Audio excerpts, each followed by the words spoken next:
סיריל כהן? אתה לא, לא, ציריל, אתה ציריל הוא הדוקטור, שהפרופסור שמדבר על השפעת, ואיתך אנחנו מדברים על הנושאים הביטחוניים. אתה שומע את זה? אני אח של ניסן, אתה מכיר את, אתה ראש המעבדה של ניסן, לא? הדיקן.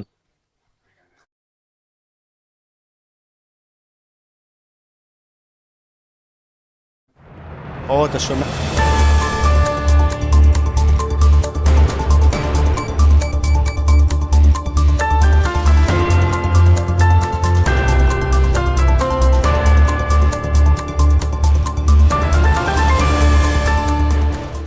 Welcome back to ILTV on the Hour. I'm Alec Pollard coming to you live from Israel with the biggest stories coming out of the region.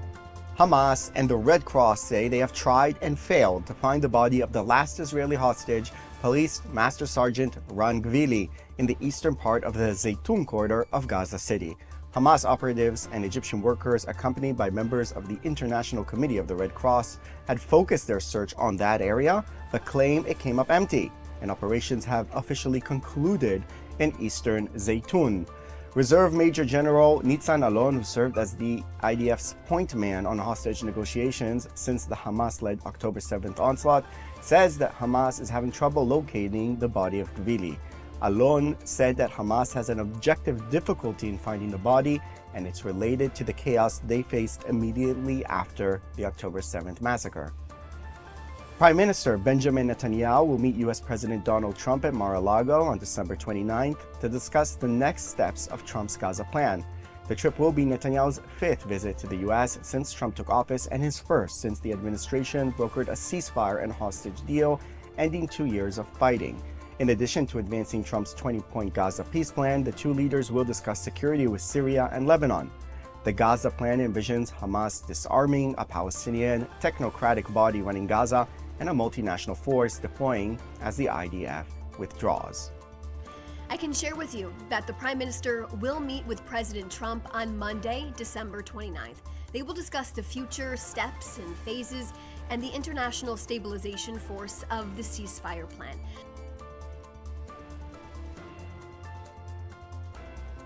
The IDF confirms carrying out a wave of airstrikes in southern Lebanon, saying it targeted Hezbollah sites, including a training facility used by the terror group's elite Radwan force.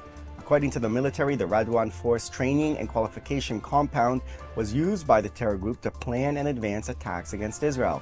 In addition, several buildings used by Hezbollah and a rocket launching site in southern Lebanon were hit.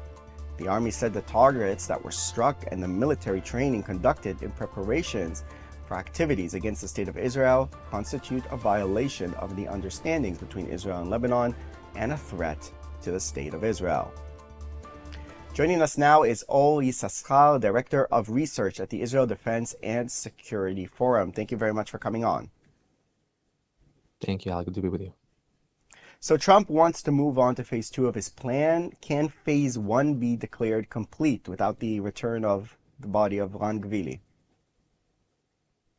No, and let me make myself clear when I say that there is a lot at stake here, and Israel has every right to insist on holding and really fulfilling the terms of the deal to the letter. I remind you and the viewers that per the deal, Israel should be getting the entire cabal of hostages held by Hamas, dead and alive. Israel has fulfilled its side of the bargain. It's released almost 2,000 terrorists into Gaza. And so Hamas has released, indeed, all of the living hostages in one day.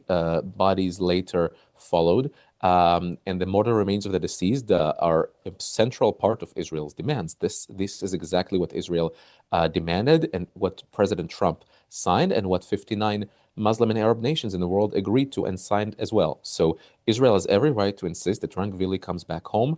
And to be honest, this is just phase A, because phase B, everyone understands, needs to include the complete dismantlement of Hamas. No Israeli government and frankly no US administration will accept anything short of the complete dismantlement of Hamas as a precondition to moving forward. But the disarmament of Hamas realistically nobody's able to achieve that. Nobody's able to do that. Certainly not these international forces that are being talked about. Maybe, Indonesia, Azerbaijan, they're not going to fight Hamas to make them disarm. So doesn't that mean that this entire thing is just going to hit a dead end very soon? Well, there's only two options so far as we can tell. We can work with our options. Option A, as you described it, as the ISF, the International Stabilization Force, will go in and dismantle Hamas. We hear about those forces from Azerbaijan, Turkey, which is a destabilizing force of its own, Indonesia, all these other countries. There's no serious person in the world who would ascribe the dismantling of Hamas on these fighters. And option B would be the IDF. Of course, option C I didn't mention is that Hamas voluntarily disarms, and Khaled Mashal, Razi Ahmed, and other his senior Hamas officials have already made clear that it is not in their intention to dismantle. And so I think the only option that remains is really that the IDF resumes the fighting and dismantles Hamas. We don't think that is it too much to ask after October 7th. What about, though, the international support for such a move, particularly from President Trump and the United States? After 2 years of fighting, there was tremendous pressures on Israel to end the war. Some people might even say that Hamas, or rather Trump, bailed Israel a little bit out of the rough situation by getting that deal of getting all the hostages home. How could Israel proceed with such an operation considering the international arena at the moment? Look, reality has shifted. This is not the same world as before the October deal. I'm reminding you that Israel has not conducted itself well. For 2 years in Gaza, Israel has not been conducting well. And I think many people in Israel would tell you, including in the IDSF, where we had real criticism over the way that for some 2 years, the Israeli policy in Gaza was a very fierce fighting in the beginning, and then sort of in and out, in and out. And then with the Gideon Chariots operation last summer, there was a real feeling that you move forward again. The one big factor that limited and hindered Israel's hands was the hostages. International pressure was there during the Biden administration and during the Trump administration as well, the recognition of Palestine. But right now, it's a different ballgame. You got no hostages in Gaza, but one deceased mortar remains that need to go out. You have the Trump administration leading a deal signed by 59 nations, including European nations, Muslim and Arab nations. And Israel wants to fulfill its end of the bargain.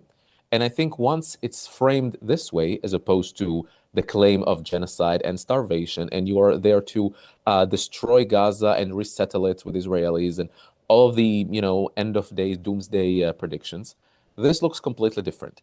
And if we shall resume fighting, I fully expect that Israel would conduct itself thoroughly differently, would not only avoid going into central Gaza, but to go in 100% of the Gaza Strip, conduct itself in a very different way to avoid a process where we just keep on fighting and fighting with no end in sight. Much of the criticism within Israel was pointing at that point exactly.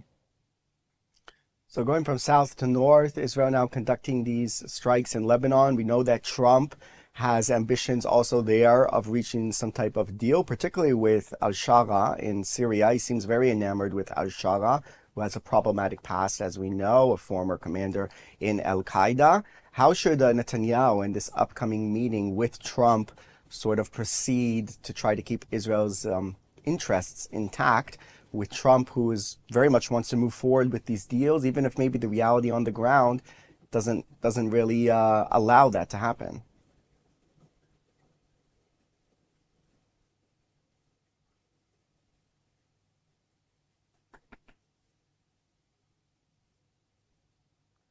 We seem to have a sound problem at the moment. We can't hear our guest. Just a little technical malfunction here. Can you hear me now? We can hear you now. Sorry for that. So yeah, Fantastic. please Sorry, apologies. from the top. Yeah. Sorry about that. Yeah, well, problematic past is, I guess, your understatement for today. You can say about someone who was involved in scandals in the press or some bad PR in the past. This guy was a member of Al-Qaeda and founded his own terrorist group. was involved in particularly heinous and sadistic acts of terrorism. But he changed, allegedly, on the outside. And in any event, he reached power and he wants to make deals. And I think we should really approach this whole Ashara thing with the two wide open eyes and to have extremely clear mechanisms for verification. But I have to tell you, Al-Shara is one thing. Hezbollah can no longer train on Syrian soil. And that's a huge factor. Remember, a year ago in September, a little over a year ago, the the war Israel really conducted against Hezbollah after around 1 year of infighting and shootouts. And so Hezbollah right now, if you ask anyone who reads the ceasefire agreement, Israel is entirely entitled to attack Hezbollah. I have to make it clear for the viewers, because some people say, because Israel, like the Lebanese president said, every time we make progress, Israel goes in and bombs some weapon silo. Israel, by so doing, fulfills the terms of the ceasefire, not violating them. The ceasefire clearly says, if Hezbollah rearms itself, Israel is entitled to strike. And that's abiding by the terms of the ceasefire. If Israel hasn't attacked Hezbollah, that would be not abiding by the terms of the ceasefire. But right now, again, it's technical. It's tactics. Sorry, it's really tactics, not strategy. The Lebanese government has to dismantle Hezbollah. That's strategy. That's us helping them with the U.S. and France involved. They don't seem to be able to do it for whatever reason. We can discuss the circumstances. But they don't seem to be able to deliver. Since August, when the Lebanese government decided, they don't seem to be able to disarm Hezbollah. And I understand that they are entirely convenient with the Israeli military going in and doing the dirty work for them. But at some point, the Lebanese people and the Lebanese government will have to step in and disarm Hezbollah and dismantle Hezbollah. That's the only way to ensure that Lebanon and Israel never go to war again. And to be honest, maybe even join the Abraham Accords. Who knows? Well, that's a crucial point. You said we can get into the details. So let's get into the details of Hezbollah and Sure. Lebanon, because what we've seen recently in the last year plus or so is that some of the politicians inside Lebanon have been a little bit more openly critical of Hezbollah, and particularly of Hezbollah dragging the rest of Lebanon into wars with Israel. But as you said, there's words and there's actually taking action. And it doesn't seem like the Lebanese really want to take on the task of taking apart Hezbollah and their weapons. Can President Trump in some way help to create that pressure in order for that to happen? Look, you can, the old proverb goes that you can bring the horse to the well, you cannot force them to drink. And so we can give them all the support they need. And Israel, I believe, has already done enough to prove that it is more than willing and able to do so. IDF soldiers were killed on Lebanese soil just to disarm Hezbollah. The Israeli Air Force, the Beeper operation, the tunnels, all the things that Israel did in order to disarm Hezbollah. So far, we have Israel that has been doing pretty much all of the work, and the Lebanese government who doesn't do much. And so there is no need for Israel to prove seriousness here. We hear, as you said, the foreign minister of Lebanon, other Christian elements, there's a Christian party over there that is very vocal against Hezbollah. You got Druze elements, who some of them, like John Balat, who are in and out, but pretty much are disavowing Hezbollah. It depends on what day of the week we are talking about. But all in all, the other ethnic groups in Lebanon dislike Hezbollah and what they've been doing to Lebanon. The Shiite terrorist group supported by Iran against the Christian Sunnis, Druze, all the rest in Lebanon. The question is, what are they going to do about it? And I'm interested to see how words translate into action, as you said. And again, Israel can support the Lebanese government. Trump can send boots on the ground. I inherently doubt that he would do that. We can talk about international forces, not UNIFIL, maybe NATO forces like they did in Yugoslavia. There are all sorts of creative ways to help them. But in the end, the horse needs to drink from the well. That's it. I mean, they just need to do the work and disarm Hezbollah. It could be that they fear to meet the same fate as Rafik Hariri in the early 2000s, who was assassinated by Hezbollah and Syria's Assad regime because he vowed to take on Hezbollah in Iran and Syria. But this is really, that's the only way to move forward. What do you think Netanyahu's policy in this whole story, both in Lebanon and in Gaza? Is he just making it up as he goes along, while talking to Trump, deciding what to do, or do you think he actually has sort of a plan that he's trying to pursue amid all the, of course, global circumstances and pressures? Well, I think on that particular front, the Israeli government and Netanyahu himself have been very clear. And I think they speak strategically. They are interested in peace with Lebanon.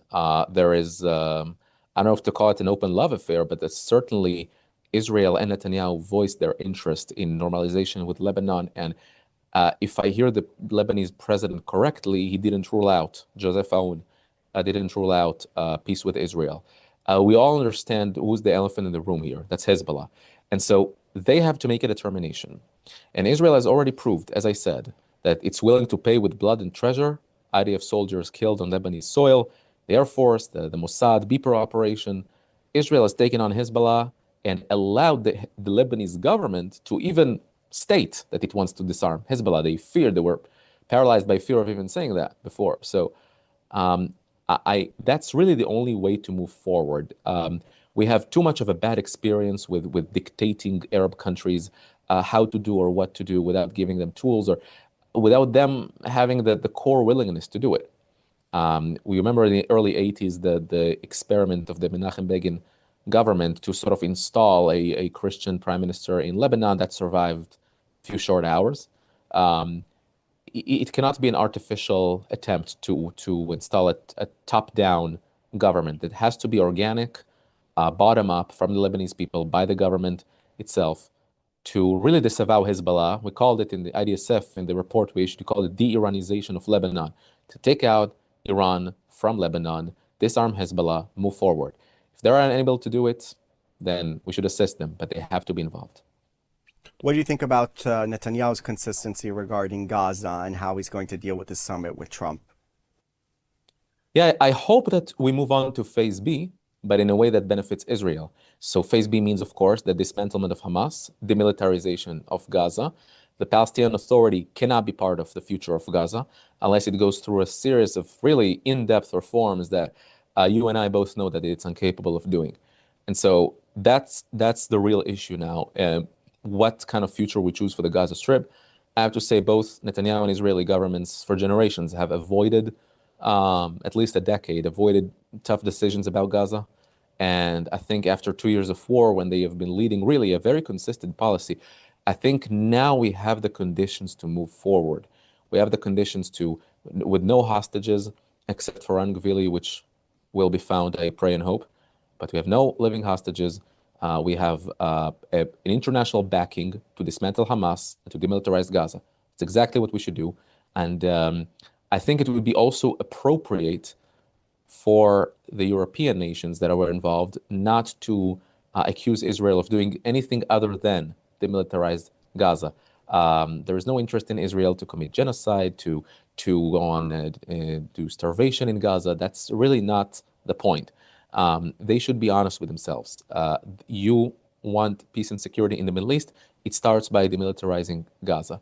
And we should recognize that it's also the interest of the Arab world to get rid of the offshoot of the Muslim Brotherhood. This is Hamas in Gaza. I'm reminding you, Saudi Arabia, Egypt, all of these countries have disavowed the Muslim Brotherhood.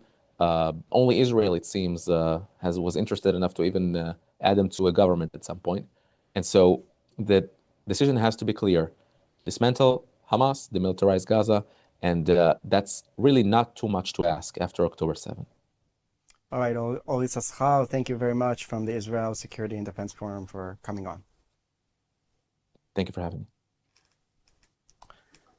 What began as a municipal tax collection operation has turned into a diplomatic firestorm after Israeli police raided the UNRWA compound in East Jerusalem, removing the UN flag and raising the Israeli flag over the site. Police officers backed by municipal enforcement teams entered the complex, seizing furniture, computers, and documents. Authorities say it was a standard debt collection operation, citing more than 11 million shekels, around $3 million in unpaid city taxes. They say UNRWA ignored multiple warnings. The building has been empty since January after Israel implemented new 2024 laws banning UNRWA from operating on Israeli territory following allegations of Hamas ties, incitement in schools, and evidence that terror groups use UNRWA facilities during the war. UNRWA, an acronym for the United Nations Relief and Works Agency for Palestine Refugees, are calling the raid a direct violation of international law. UN Security General Antonio Guterres issued an extraordinary statement saying the East Jerusalem site remains UN premises and is inviolable. He called on Israel to immediately restore and preserve the status of the compound and to halt any further action. The Secretary General urges Israel to immediately take all necessary steps to help restore, preserve, and uphold the inviolability of UNRWA premises and refrain from taking any further action with regard to UNRWA premises in line with Israel's obligations under the Charter of the UN and its other obligations under international law, including those concerning privileges and immunities of the United Nations. Flu came early to Israel this year and is hitting hard with 5 times more cases than last year. The Center for Disease Control records 394 new influenza cases in 14 hospitals in November, with children accounting for 163 of them, and with vaccination rates under 15% amid a sharp rise in flu cases and 3 child deaths from complications. The Health Ministry's epidemic control team called an emergency meeting to confront the issue. The dominant strain is influenza A, which can cause more severe respiratory problems, especially in people with weakened immune systems.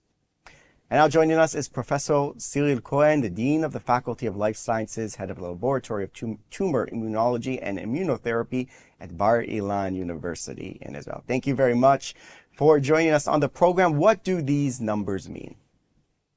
Hello, Alec, and thank you for having me. Basically, what we are seeing is really a rise in cases. It's much earlier than what we are used to. And based on what we have seen in the other half of our world, of the globus, what we expect is a very tough, I would say, flu season. And the numbers are here. You said we have 5 times more cases right now. We are already seeing a lot of people coming down with flu, and I would say even severe flu, especially that one of the variants that are involved in that wave of flu is called the H3N2K variant, and it should be, unfortunately, a variant that will cause more severe cases and also more contagion. Right, so how should Israel respond to this situation? I mean, there are calls now of a kind of state of emergency, getting more vaccinations. What should be done? So definitely vaccination is our, I would say, only defense at this point against flu. We have seen extreme measures in other countries, like, for example, the UK, that has declared in some parts some shutdown of schools. It reminds us of COVID. And unfortunately, at this point, besides vaccinations, there is not much to do.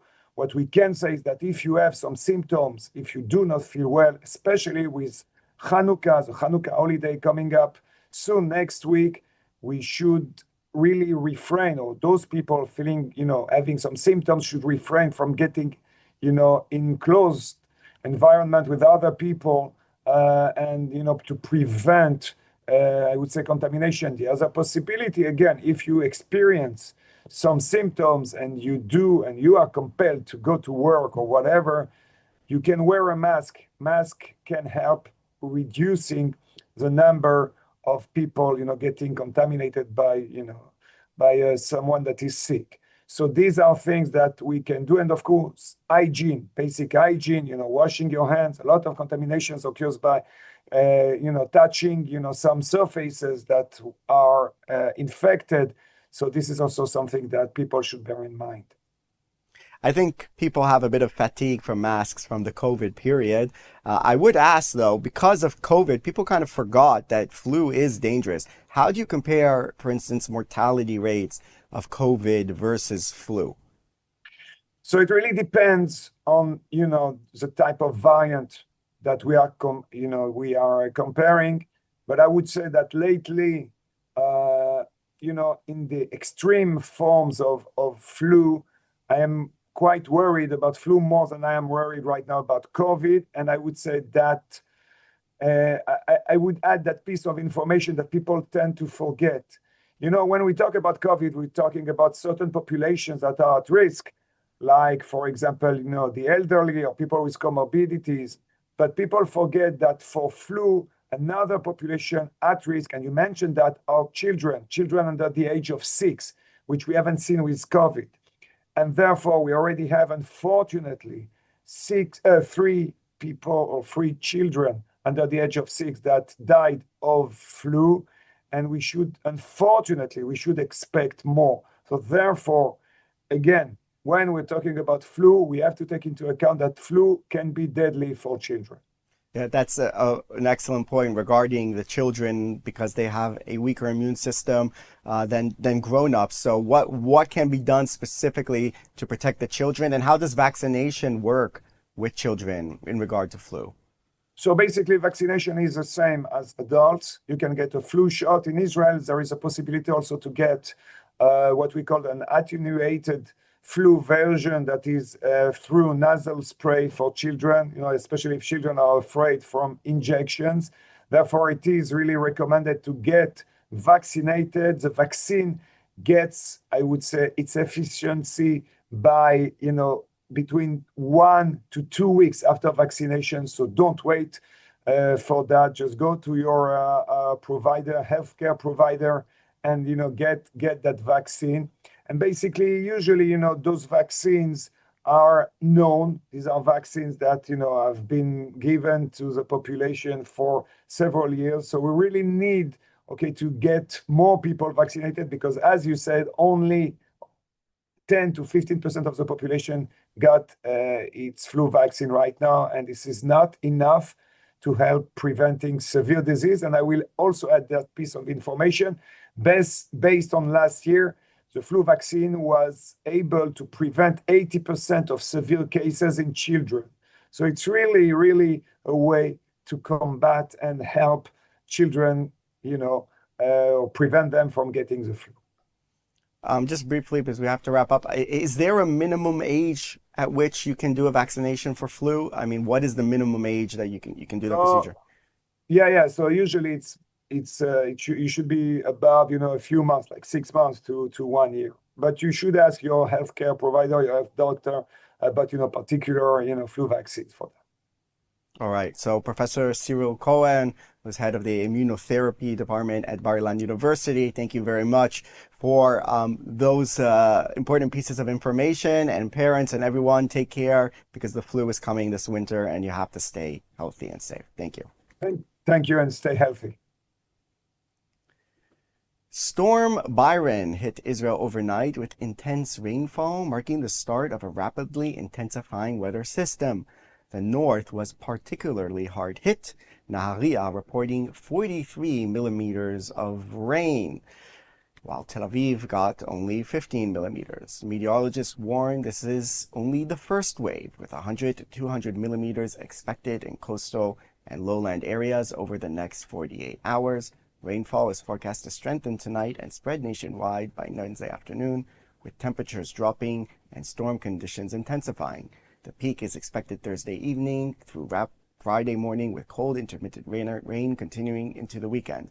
The Israel Nature and Parks Authority has issued urgent warnings, including a full ban on entering riverbeds and avoiding stream banks due to risk of sudden collapse.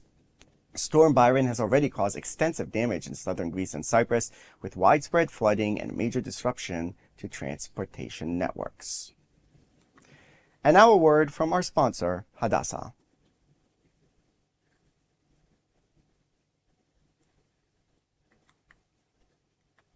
Three million Israelis are dealing with trauma since October 7th. To help Israelis heal, Hadassah is there, with the largest rehabilitation center in Jerusalem, world-renowned medical centers, and youth villages. It's said, saving a life saves the world. Imagine helping millions. This is Hadassah, a life-changing force in Israel and the world. And that's a wrap for this edition of ILTV on the Hour. You can scan the QR code on your screen for all the latest updates coming out of Israel with our ILTV app. I'm Alec Pollard. Thank you very much for watching.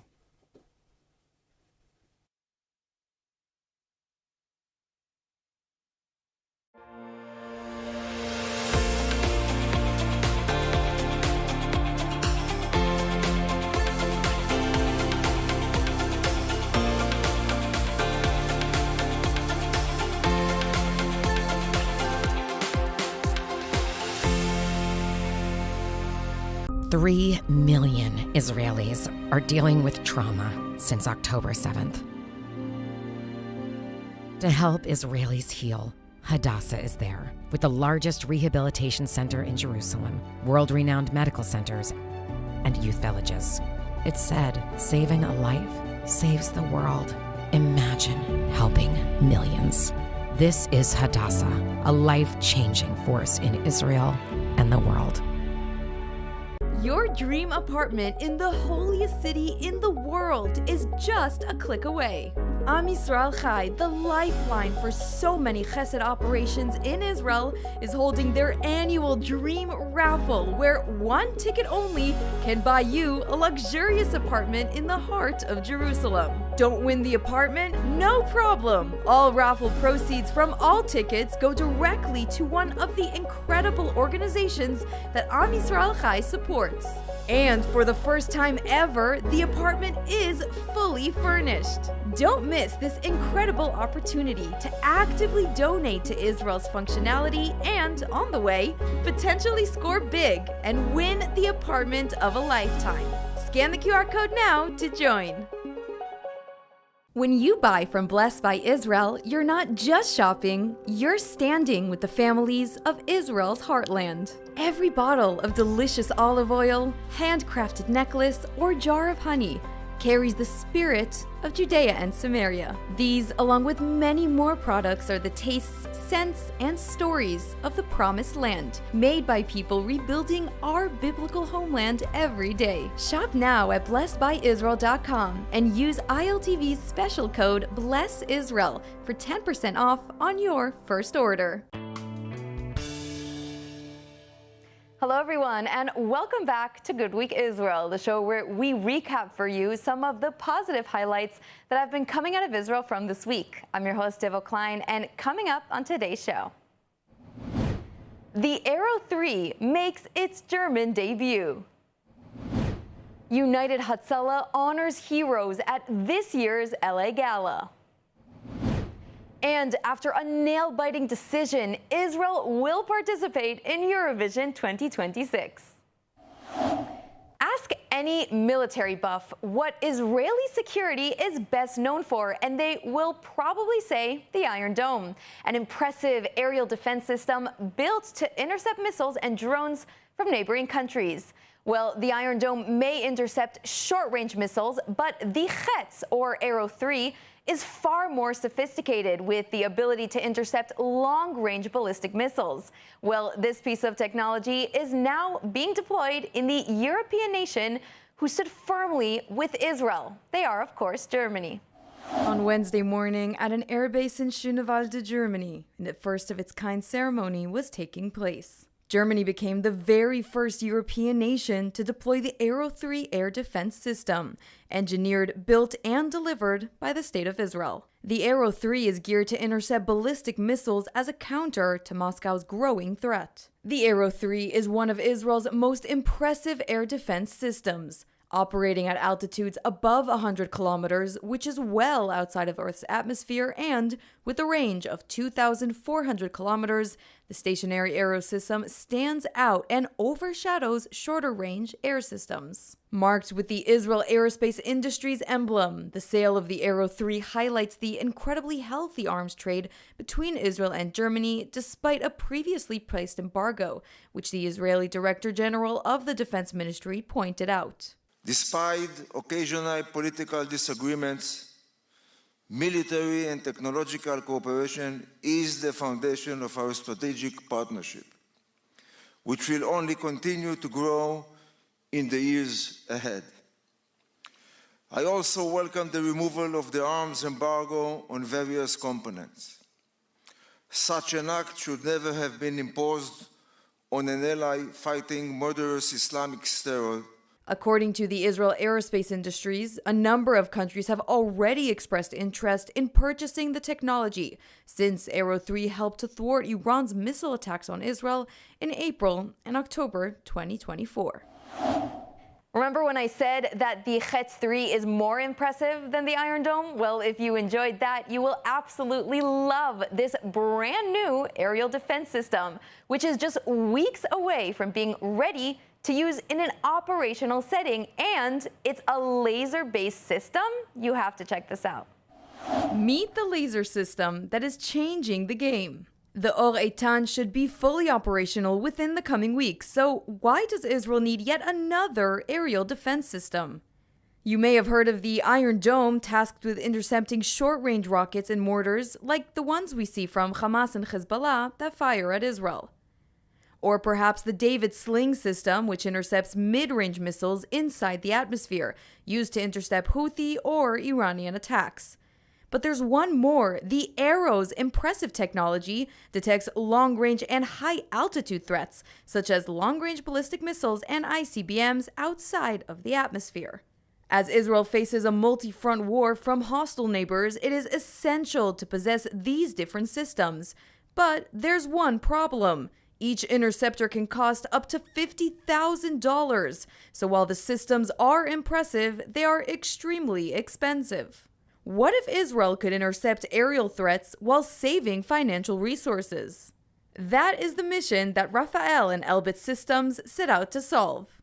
Fast forward, and we are getting the first ever laser beam, or Or Eitan. This system intercepts all types of aerial threats, ranging from simple mortars to UAVs to long-range ballistic missiles. The Iron Beam does it all. Israel is expected to field laser beam batteries across the country within weeks, thus being able to use them in operational settings very soon for the first time around the world. With regional tensions rising, this system will play a pivotal role in Israeli security, and it's pretty cool too. United Hatzalah are holding their annual LA Gala and honoring exceptional heroes who have inspired us all. Have a look. United Hatzalah, Israel's all-volunteer emergency response organization, is preparing for its Miami Gala coming up on December 17th. This year's event honors former Mossad Director Yossi Cohen, former U.S. Secretary of State Mike Pompeo, and Nova Festival survivor Bar Cooperstein. Joining us now is United Hatzalah founder Eli Beer. Thanks for joining, Eli. Thanks for having me. So, Eli, why were Yossi Cohen, Mike Pompeo, and Bar Cooperstein chosen as this year's honorees? Well, we have a few more honorees, but they are one segment of hero honorees, people who devoted their life to protect others. And I'll explain. Yossi Cohen, we all remember one of the things he did. We all remember the pager operation that was started years before it actually happened. It actually started in the days. It started in the days that Yossi Cohen was the head of the Mossad. Yossi Cohen devoted his life for the security of Israel. Many of the things that he did is never going to be exposed. And one day we'll hear about them. Maybe in the future, maybe very soon, we'll hear of them in different parts of the world. He protected not only Israel, he protected Jewish communities around the world. Yes, Jewish communities in Australia, in Brazil, in Mexico. And Mike Pompeo, who I love and I'm friendly with many years, him and his wife Susan are real lovers of Israel.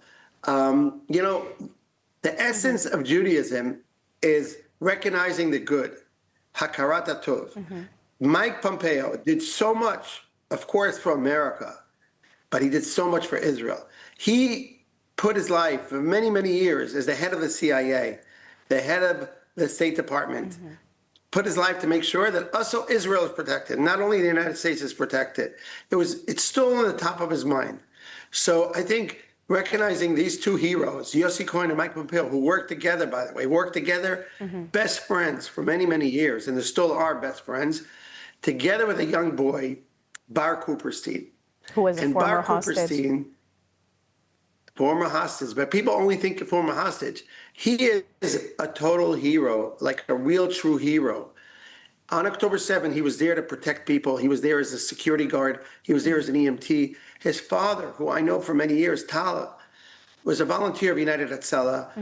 And 5 years ago, he was driving an ambucycle to save a 4-year-old child who was not breathing.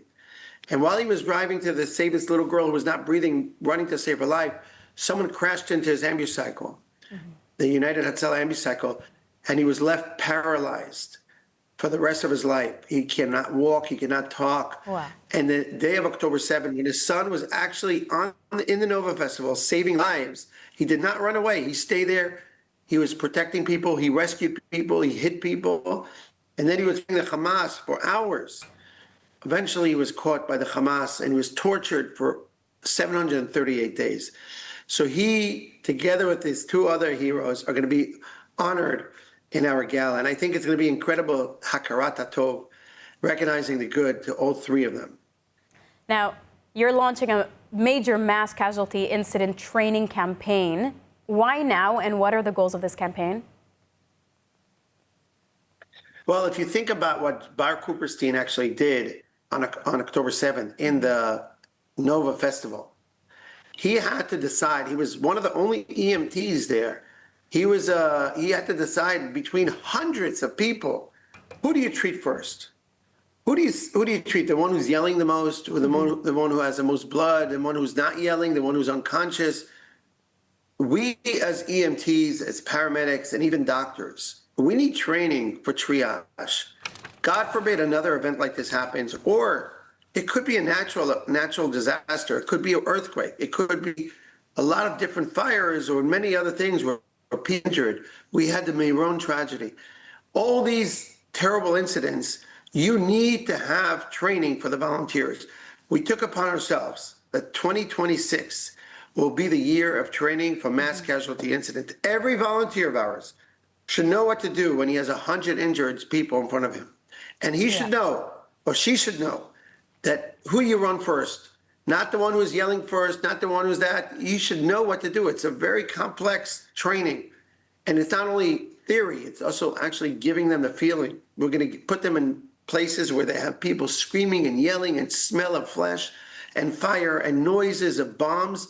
And that's where they're going to have the environment of training. And I think that's going to benefit Israel tremendously. Sounds really tough, but super important, and so is your work. Eli Beer, thank you so much. Thank you. And World Emunah are gearing religious women with the tools, the network, and the vision to lead. Have a look. Emunah has spent 90 years identifying the most urgent needs in Israeli society and stepping in where it matters most. From children's homes to trauma therapy centers, Emunah has always focused on strengthening Israeli families and communities. The Rishonot program grew out of that same mission, empowering religious women with the tools, networks, and vision to lead. ILTV asked Avital Indig how she first became involved. So I started with one of the first programs, so it wasn't like now where everyone knows about it and all, you tell your friends you have to go there, and so for me it was different. She explained that the program has 3 main goals, beginning with the deep, on-the-ground understanding of Israeli society. The first one is for us to get to know the challenges of the Israeli people. So it's a journey that we take. They take us from place to place geographically, and we meet the people and we talk about all the challenges and difficulties, and we get inspired by the people of Israel. The second goal is about personal growth and leadership. The second goal is to empower yourself and to know yourself and to know your strengths and weaknesses and to give you the feeling that the sky's the limit. But for Avital, the third goal, the network, may be the most powerful. Rishonot creates a mission-driven sisterhood where women from diverse backgrounds unite around shared values, trust, and a genuine desire to strengthen Israeli society. It's a community that not only supports one another, but actively mobilizes around each woman's goals and initiatives, turning personal leadership into collective impact. It's more of a spider web even. It's not just a network, because have each other's back and we help each other. And it makes you so much more stronger to be a part of this amazing network. That sense of sisterhood has created a unique atmosphere among the women. I've never seen anything like it, the sisterhood that is there. It's like this special bond. One moment especially stayed with her, an overnight retreat where participants shared the most intimate parts of their lives. Every girl in the program had to talk about important moments in her life. It made us so much more connected to each other. It was an amazing night. Today, after October 7th, programs like Rishonot feel more essential than ever. I think it's essential for everyone in the world, but especially now it's such challenging times right now. It's different when you get together with women and you have this space and you have the time to process together. For Amuna, leadership begins with connection to each other, to community, and to the future of the State of Israel. And let's hear once again from Yael Eckstein of the International Fellowship of Christians and Jews. She's going to fill us in on everything the fellowship has been up to.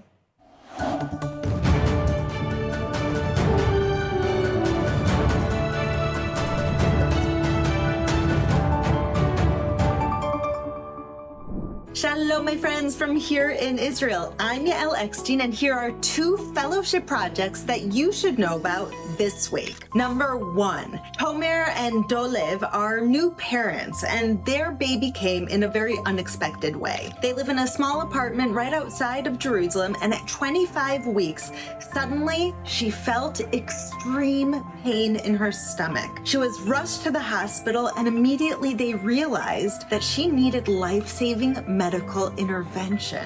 The fellowship was there for them when the baby was in NICU to provide physical, emotional, and financial support, and we continue to be there for them today.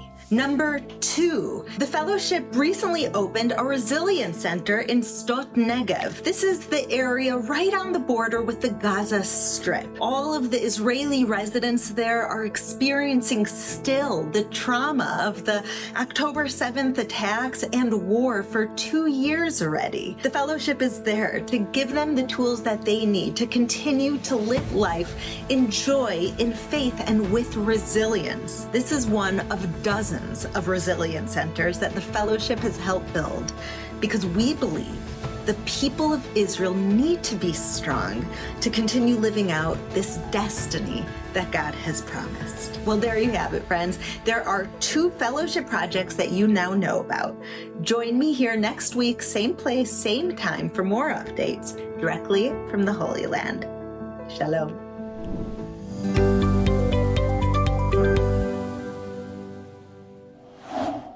The fellowship are not the only ones reminding us of the crucial bond between Jews and Christians, as the Friends of Zion Museum are bringing the largest ever delegation of Christians to Israel. Let's see.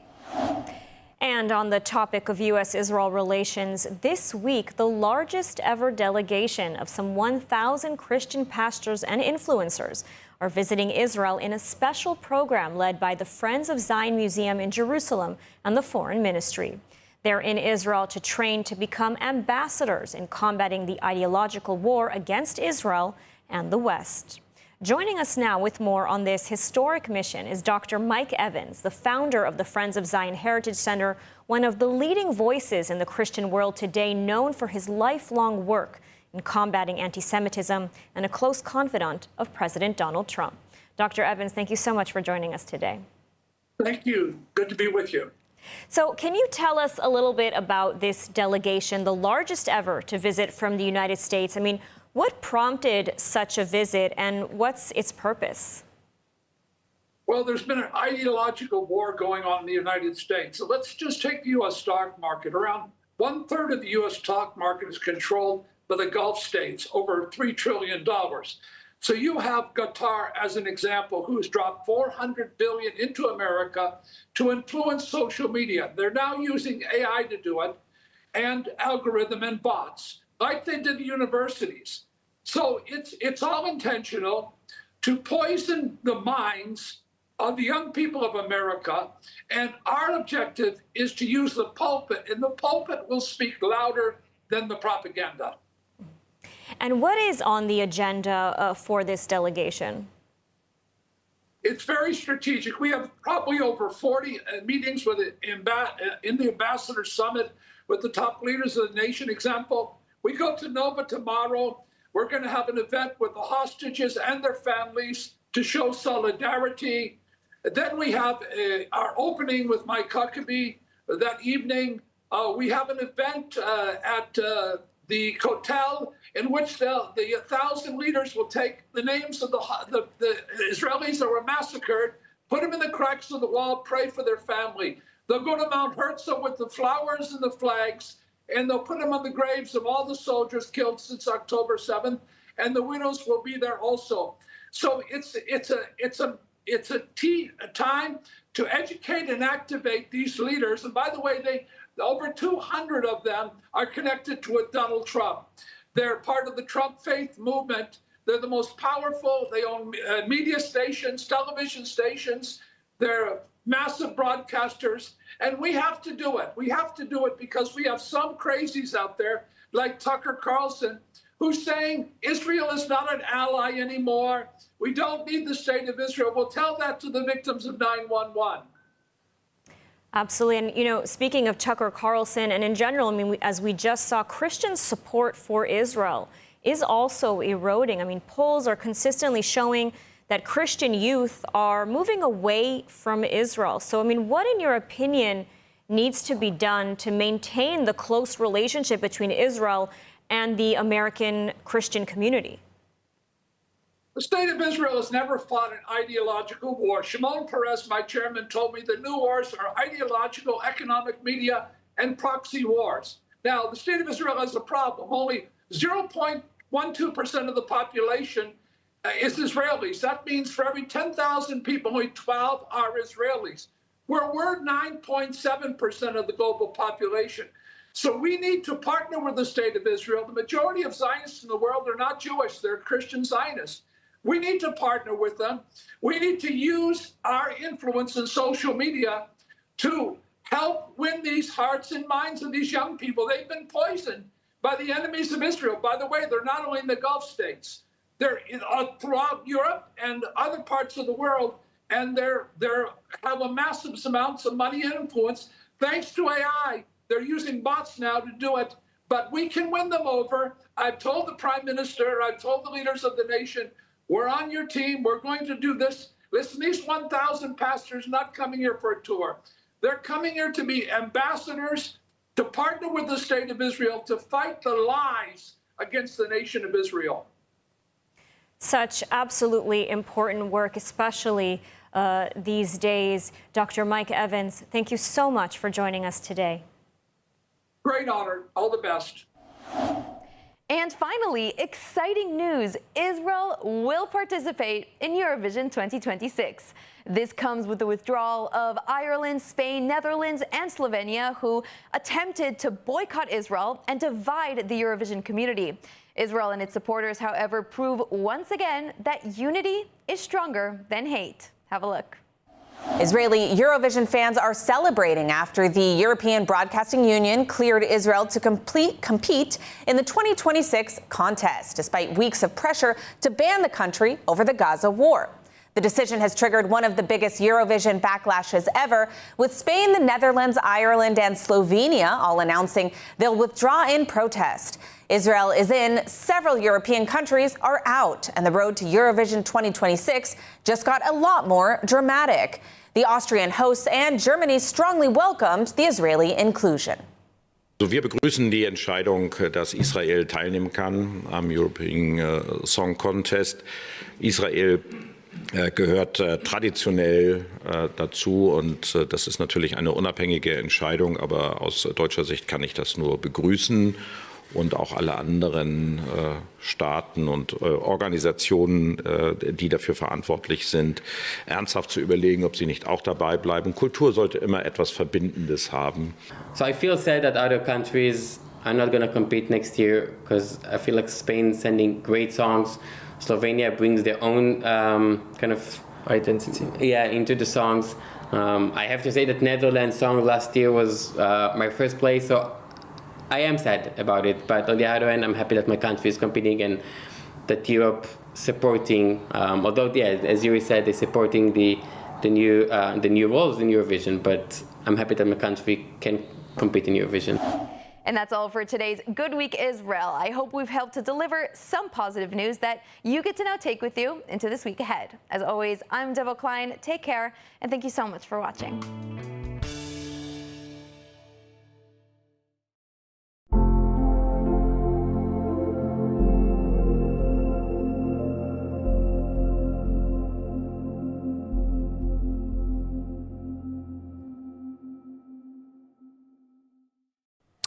Well, Israel loses billions of shekels every year, not to war or infrastructure, but to food being thrown away. A new report shows the country has lost more than $57 billion in food value over the last decade alone.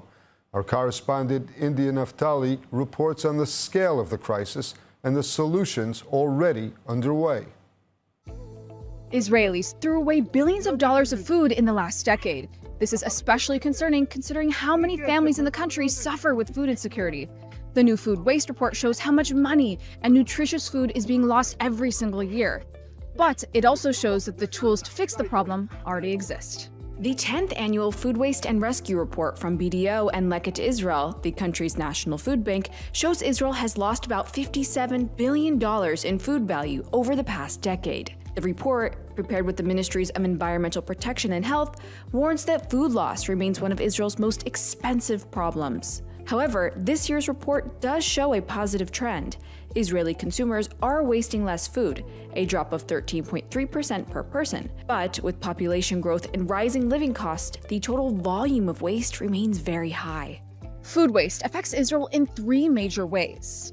In 2024 alone, Israel threw away 2.6 million tons of food, worth about $7 billion. That is nearly 40% of the country's entire food production and equal to 1.3% of the national GDP. Socially, it makes life hard for families who already struggle to afford healthy food. The average Israeli family discarded about $2,915 worth of food last year. Meanwhile, 1.5 million Israelis face food insecurity. Health costs associated with food insecurity are even higher, reaching about $1.57 billion a year. These costs include chronic illnesses such as cardiovascular disease, obesity, and other conditions linked to poor nutrition. And environmentally, food waste uses water, land, and energy that cannot be recovered, costing Israel about $1.14 billion annually in lost resources and pollution. But Israel has built a strong foundation for change to reduce food waste in places like restaurants, army bases, farms, or at home. These solutions include expanding food rescue operations in farms and supermarkets, using the Food Donation Act to increase safe donations, and implementing the national plan that sets targets for cutting waste and redirecting surplus food to families in need. Leket has also been working with government ministries, pushing for new laws and helping shape the national plan. They say the next step is to keep the momentum going so these plans turn into real, large-scale change, because the level of waste is still far too high. These plans are expected to save billions and support lower and middle-income families. Leket says Israel already has a scalable system for food rescue. What it needs now, they say, is funding, coordination, and national commitment. Their goal is in Israel, where food isn't thrown away while families go hungry. Well, Israel has identified the remains of the final remaining Thai hostage. Now, all attention is on the last hostage still in Gaza, Master Sergeant Ron Gvili.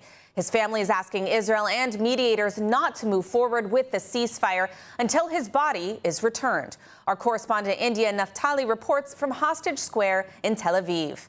India, what can you tell us? Yes, Emily, just this past Friday was a quiet but very emotional gathering for Shabbat here in Hostage Square. For the first time since the war began, there was actually no weekly hostage rally. Instead, the focus was on Ron Gvili, who is the last remaining hostage in Gaza. His family held a special Shabbat prayer service here and asked the public to join them. Israel says mediators informed them that Hamas and the Islamic Jihad know how to reach Ron Gvili's body. Israel is demanding they bring it back. Ron Gvili was 24. He rushed to help on October 7th. He fought Hamas terrorists at Kibbutz Elomim. He was killed in battle, and his body was taken into Gaza. This week, the hostage families did not hold their usual rally. Instead, the Gavili family invited people to a pre-Sabbath prayer service. Many came to the gathering, including released hostages. רן נשאר האחרון, ואנחנו לא נוותר עליו, ואנחנו כאן עד שהחטוף האחרון יחזור הביתה. Shira Gavili, Ron Gavili's sister, said that this Shabbat is especially painful. She said it is the first one with her brother alone as a hostage in Gaza. She shared memories of singing together every Friday at her grandmother's house. She refuses to talk about him in the past tense until he is brought home. Israeli officials also say mediators told them Hamas is interested in moving to the next stage of the ceasefire deal. But the Gavili family is asking the government to wait. They say Israel should not move forward until Ron is returned.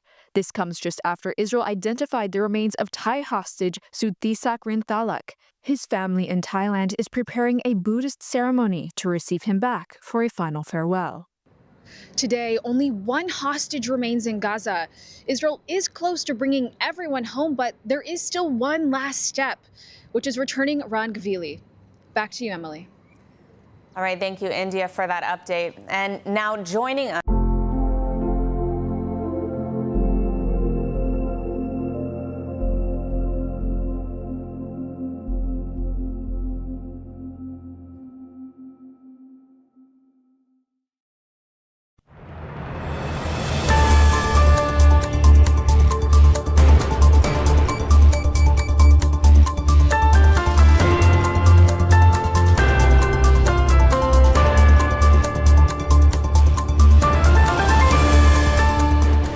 Welcome back to ILTV on the Hour. I'm Alec Pollard, coming to you live from Israel with the biggest stories coming out of the region. Hamas and the Red Cross say they have tried and failed to find the body of the last Israeli hostage, Police Master Sergeant Ran Gvili, in the eastern part of the Zaytun quarter of Gaza City. Hamas operatives and Egyptian workers, accompanied by members of the International Committee of the Red Cross, had focused their search on that area, but claimed that it came up empty, and operations have officially concluded in eastern Zaytun. Reserve Major General Nitzan Alon, who served as the IDF's point man on hostage negotiations since October 7, 2023, says Hamas has an objective difficulty in finding the body, and it's related to the chaos they faced immediately after October 7th. Prime Minister Benjamin Netanyahu will meet U.S. President Donald Trump at Mar-a-Lago on December 29th to discuss the next steps of Trump's Gaza plan. The trip will be Netanyahu's fifth visit to the U.S. since Trump took office, and his first since the administration brokered a ceasefire and hostage deal, ending 2 years of fighting. In addition to advancing Trump's 20-point Gaza peace plan, the two leaders will discuss security with Syria and Lebanon. The Gaza plan envisions Hamas disarming, a Palestinian technocratic body running Gaza, and a multinational force deploying as the IDF withdraws. I can share with you that the Prime Minister will meet with President Trump on Monday, December 29th. They will discuss the future steps and phases and the international stabilization force of the ceasefire plan. The IDF confirms carrying out a wave of airstrikes in southern Lebanon, saying it targeted Hezbollah sites, including a training facility used by the terror group's elite Radwan force. According to the military, the Radwan Force Training and Qualification Compound was used by the terror group to plan and advance attacks against Israel. In addition, several buildings used by Hezbollah and a rocket launching site in southern Lebanon were hit. The army said the targets that were struck and the military training conducted in preparation for offensive activities constitute a violation of the understandings between Israel and Lebanon and a threat to the state of Israel. What began as a municipal tax collection operation has turned into a diplomatic firestorm after Israeli police raided the UNRWA compound in East Jerusalem, removing the UN flag and raising an Israeli flag over the site. Police officers, backed by municipal enforcement teams, entered the complex, seizing furniture, computers, and documents. Authorities say it was a standard debt collection operation, citing more than 11 million shekels in unpaid city taxes. They say UNRWA ignored multiple warnings. The building has been empty since January after Israel implemented new laws banning UNRWA from operating on Israeli territory, following allegations of Hamas ties, incitement in schools, and evidence that terror groups used UNRWA facilities during the war. UNRWA, an acronym for the United Nations Relief and Works Agency for Palestine Refugees, are calling the raid a direct violation of international law. The Secretary General urges Israel to immediately take all necessary steps to help restore, preserve, and uphold the inviolability of UNRWA premises and refrain from taking any further action with regard to UNRWA premises, in line with Israel's obligations under the Charter of the UN and its other obligations under international law, including those concerning privileges and immunities of the United Nations. Storm Byron hit Israel overnight with intense rainfall, marking the start of a rapidly intensifying weather system. The north was particularly hard hit, Nahariya reporting 43 millimeters of rain, while Tel Aviv got 15 millimeters. Meteorologists warn this is only the first wave, with 100 to 200 millimeters expected in coastal and lowland areas over the next 48 hours. Rainfall is forecast to strengthen tonight and spread nationwide by Wednesday afternoon, with temperatures dropping and storm conditions intensifying. The peak is expected Thursday evening through Friday morning, with cold, intermittent rain continuing into the weekend. That's a wrap for this edition of ILTV on the Hour. You can scan the QR code on your screen for all the latest updates coming out of Israel. I'm Alec Pollard, and thanks for watching.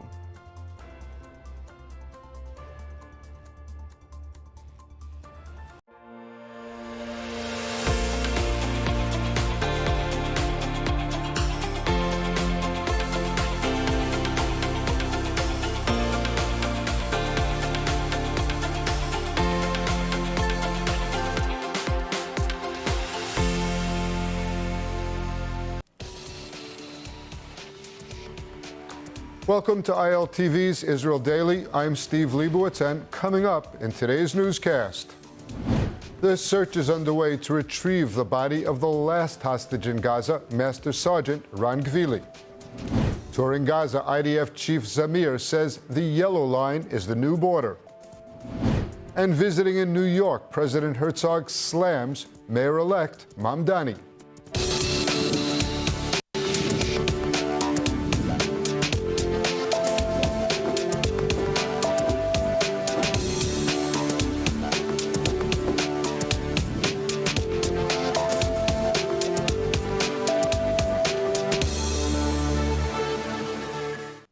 In Gaza, the search has resumed to find the body of Master Sergeant Ran Gvili, the last remaining hostage not yet returned under Phase 1 of the Gaza ceasefire. Ahead of moves toward Phase 2, IDF Chief Eyal Zamir held an assessment in Gaza and said that the yellow line held by the IDF is the new border. More from ILTV's India Naftali. The operation to retrieve the body of Master Sergeant Ran Gvili is focused on Gaza City's Zayton district, where Hamas is believed to hold information on his location. Hamas official Khalil al-Hayya said the group and the Red Cross will search, quote, areas not covered yet in a coordinated effort to find Gvili's remains. Hostage families are urging the government to block any move of Phase 2 of the ceasefire deal until Gvili is returned. The forum stressed that Hamas must return everyone and that mediators must enforce the group's commitments as negotiations and searches continue. IDF Chief Eyal Zamir held an assessment in Gaza and said that the yellow line held by the IDF is the new border. Zamir said, quote, we will not allow Hamas to reestablish itself. We have operational control over extensive parts of the Gaza Strip, and we will remain on those defensive lines. The yellow line, said Zamir, is now Israel's new borderline. It's a forward defensive belt for Gaza envelope communities and the IDF's main line of operational activity inside the Strip. Zamir added that the IDF's mission will not be completed until the remains of the final hostage, Master Sergeant Ran Gvili, have been returned. Zamir also referenced the completed investigations into the October 7, 2023 massacre, saying the findings are decisive for preventing any future attacks. We must move forward and grow, he said. We are taking the IDF toward learning, strengthening, and preparing for future challenges. Turning his attention to Phase 2, Prime Minister Benjamin Netanyahu says Israel is ready to give a U.S. proposed international force a chance to disarm Hamas, but remains deeply skeptical. Speaking alongside German Chancellor Merz, Netanyahu said the second phase of the ceasefire deal now centers on disarmament and demilitarization in Gaza. We finished the first part, as you know. Phase 1, we're almost there. We have one more hostage deceased. Hani Gvili, a hero of Israel, to return here. And then we very shortly expect to move into the second phase, which is more difficult. Later, speaking to Israeli ambassadors, Netanyahu said Washington wants a multinational force to lead the effort, saying, "I said go ahead," but warned that the force may not be able to handle the main task. Turning to regional diplomacy, the prime minister dismissed claims that future peace deals, including with Saudi Arabia, require Israeli concessions, saying the region is shifting because, quote, "we no longer have a policy of containment. We identify a threat and we act." Well, could Israeli Prime Minister Benjamin Netanyahu and Egyptian President Abdel Fattah el-Sisi hold a first public meeting in 8 years? Reports have emerged that the U.S. is pushing for a summit between the two estranged leaders, but also point to the condition that the meeting be held on Israeli agreement to a massive gas deal to bring el-Sisi to the table. We go now to Alec Pollard in Tel Aviv with more details. The White House is working to broker a rare summit between Egyptian President Abdel Fattah el-Sisi and Prime Minister Benjamin Netanyahu. The frosty relations to be thawed by a deal in which Israel will supply gas from its massive Mediterranean reserves. According to Axios, who broke the story, American officials claim selling gas to Egypt could create new energy interdependence, strengthen peace, and help stabilize Egypt's economy. The deal, estimated to be worth tens of millions of dollars, would lead to Israel supplying 25% of Egypt's electricity usage in collaboration with American company Chevron, who are partners in the Israeli gas fields. Diplomats speculate that Cairo may push for long-term discounted supplies as part of the package.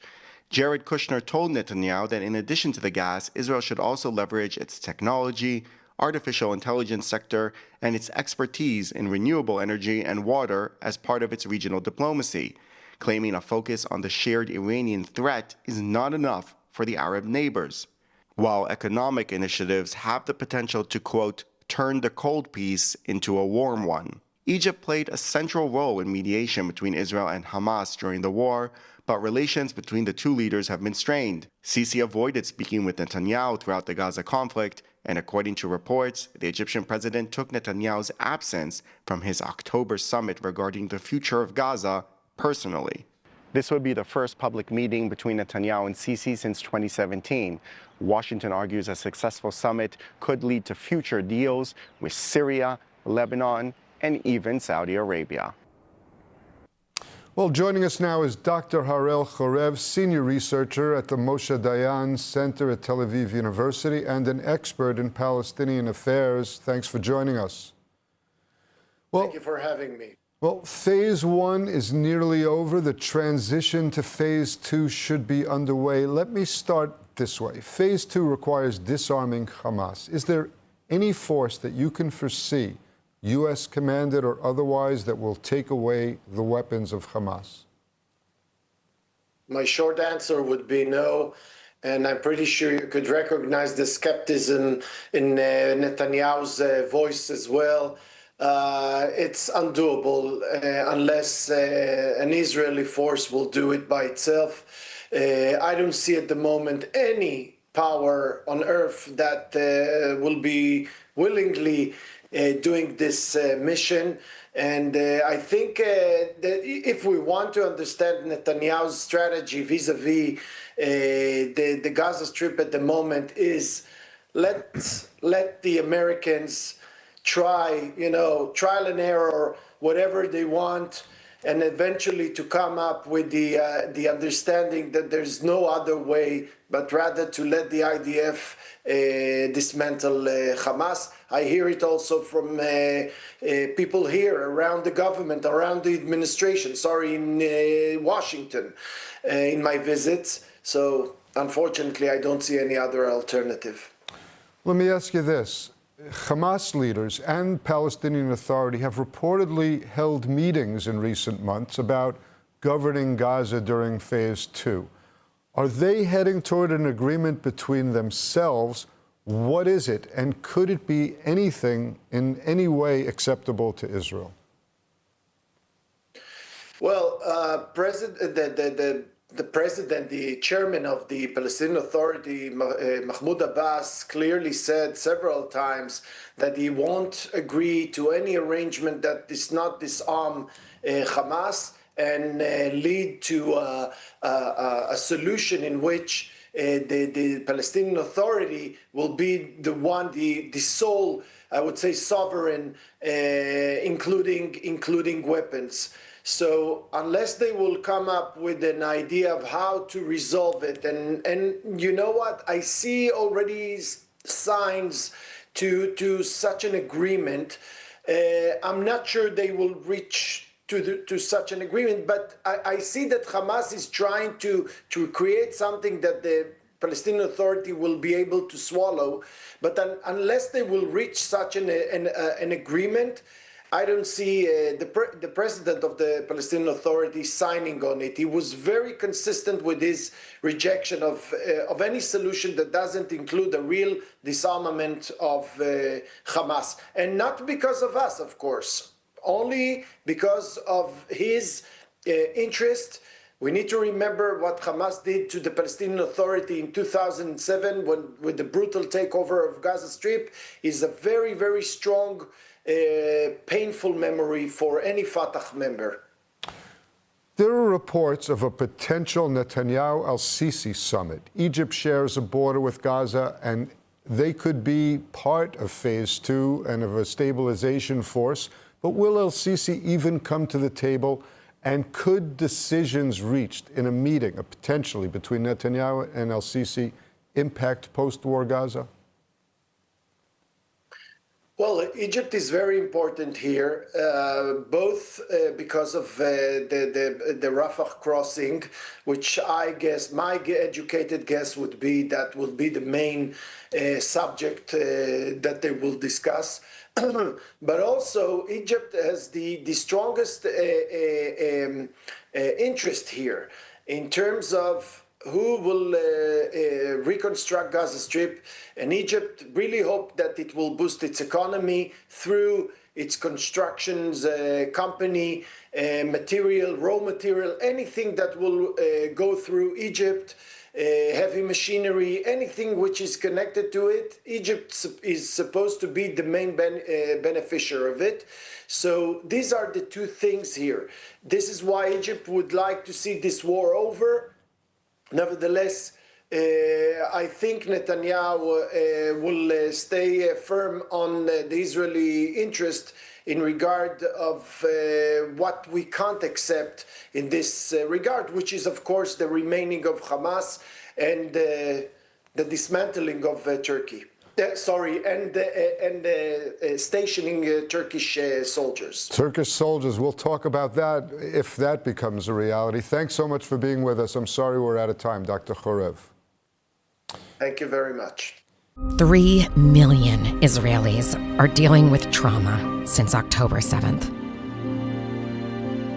To help Israelis heal, Hadassah is there, with the largest rehabilitation center in Jerusalem, world-renowned medical centers, and youth villages.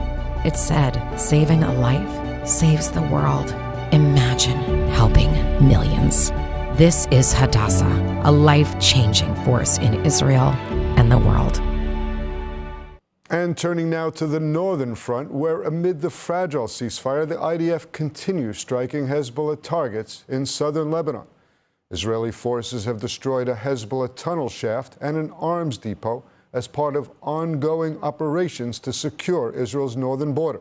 The tunnel shaft had been used by Hezbollah and neutralized during the war and was located and destroyed at the same time. Troops targeted an arms depot, seizing and destroying weapons, including mortar shells. Both sites were part of Hezbollah's old infrastructure in South Lebanon. The weapons found in the tunnel were intended for use against Israel. The IDF says it will continue to act to remove any danger from Hezbollah and to prevent rebuilding efforts, reaffirm the commitment to defend Israeli communities and maintain security along the northern border. Syrians today marked 1 year since the overthrow of Bashar al-Assad as the country continues to struggle for stability after more than a decade of war. Assad fled to Russia 1 year ago after forces loyal to Syria's new president, Ahmed al-Shara, a former hardline Islamic commander, seized Damascus and toppled his iron-fisted rule. More from ILTV's Devo Klein. Celebrations have been underway across the country for days. In Hama, thousands poured into the streets waving Syria's new flag and marking the day Shara's rebel forces captured the city during their rapid advance on the capital. 1 year after the fall of Bashar al-Assad, Syria under President Farouk al-Shara is at a critical turning point. Al-Shara came to power promising reform, reconciliation, and a clean break from decades of repression. And while he has eased some controls and opened limited accountability tracks, Syria remains deeply fragmented, with local militias, rival power centers, and traumatized communities still limiting Damascus's authority. A defining moment of his first year came last month in Washington, al-Shara's high-profile White House meeting, which gave him the international legitimacy he sought and signaled that the U.S. sees the new Syrian leadership as a potential partner for regional stability. The photo op and a framework agreement on security and humanitarian coordination boosted his standing at home and quieted critics who said he lacked global backing. But it also raised expectations. Syria must now deliver real reforms, curb Iran-linked militias, and confront the fate of thousands disappeared under Assad. The UN Commission of Inquiry, marking 1 year since the regime's collapse, praised early justice efforts, but warned Syria remains extremely fragile, still haunted by what it called Assad's industrial criminal violence. For Israel, al-Shara's first year and his new status after the White House meeting present opportunity and risk. Al-Shara disavows his hardline Islamic past, and Damascus has lowered its hostile rhetoric. Al-Shara has momentum, but Syria's transition is still precarious. The next year will decide whether the country moves toward stability or slips back into chaos. The question in Israel is whether Syria remains an enemy or could be a potential partner in the Abraham Accords. Well, President Isaac Herzog began a two-day visit to New York focused on rising anti-Semitism and the challenges facing American Jewry. Herzog delivered the keynote address at a yeshiva university event where he received an honorary doctorate. The Israeli president did not pull punches when referring to Mayor-elect Zoran Mamdani. In New York, have raised a red flag.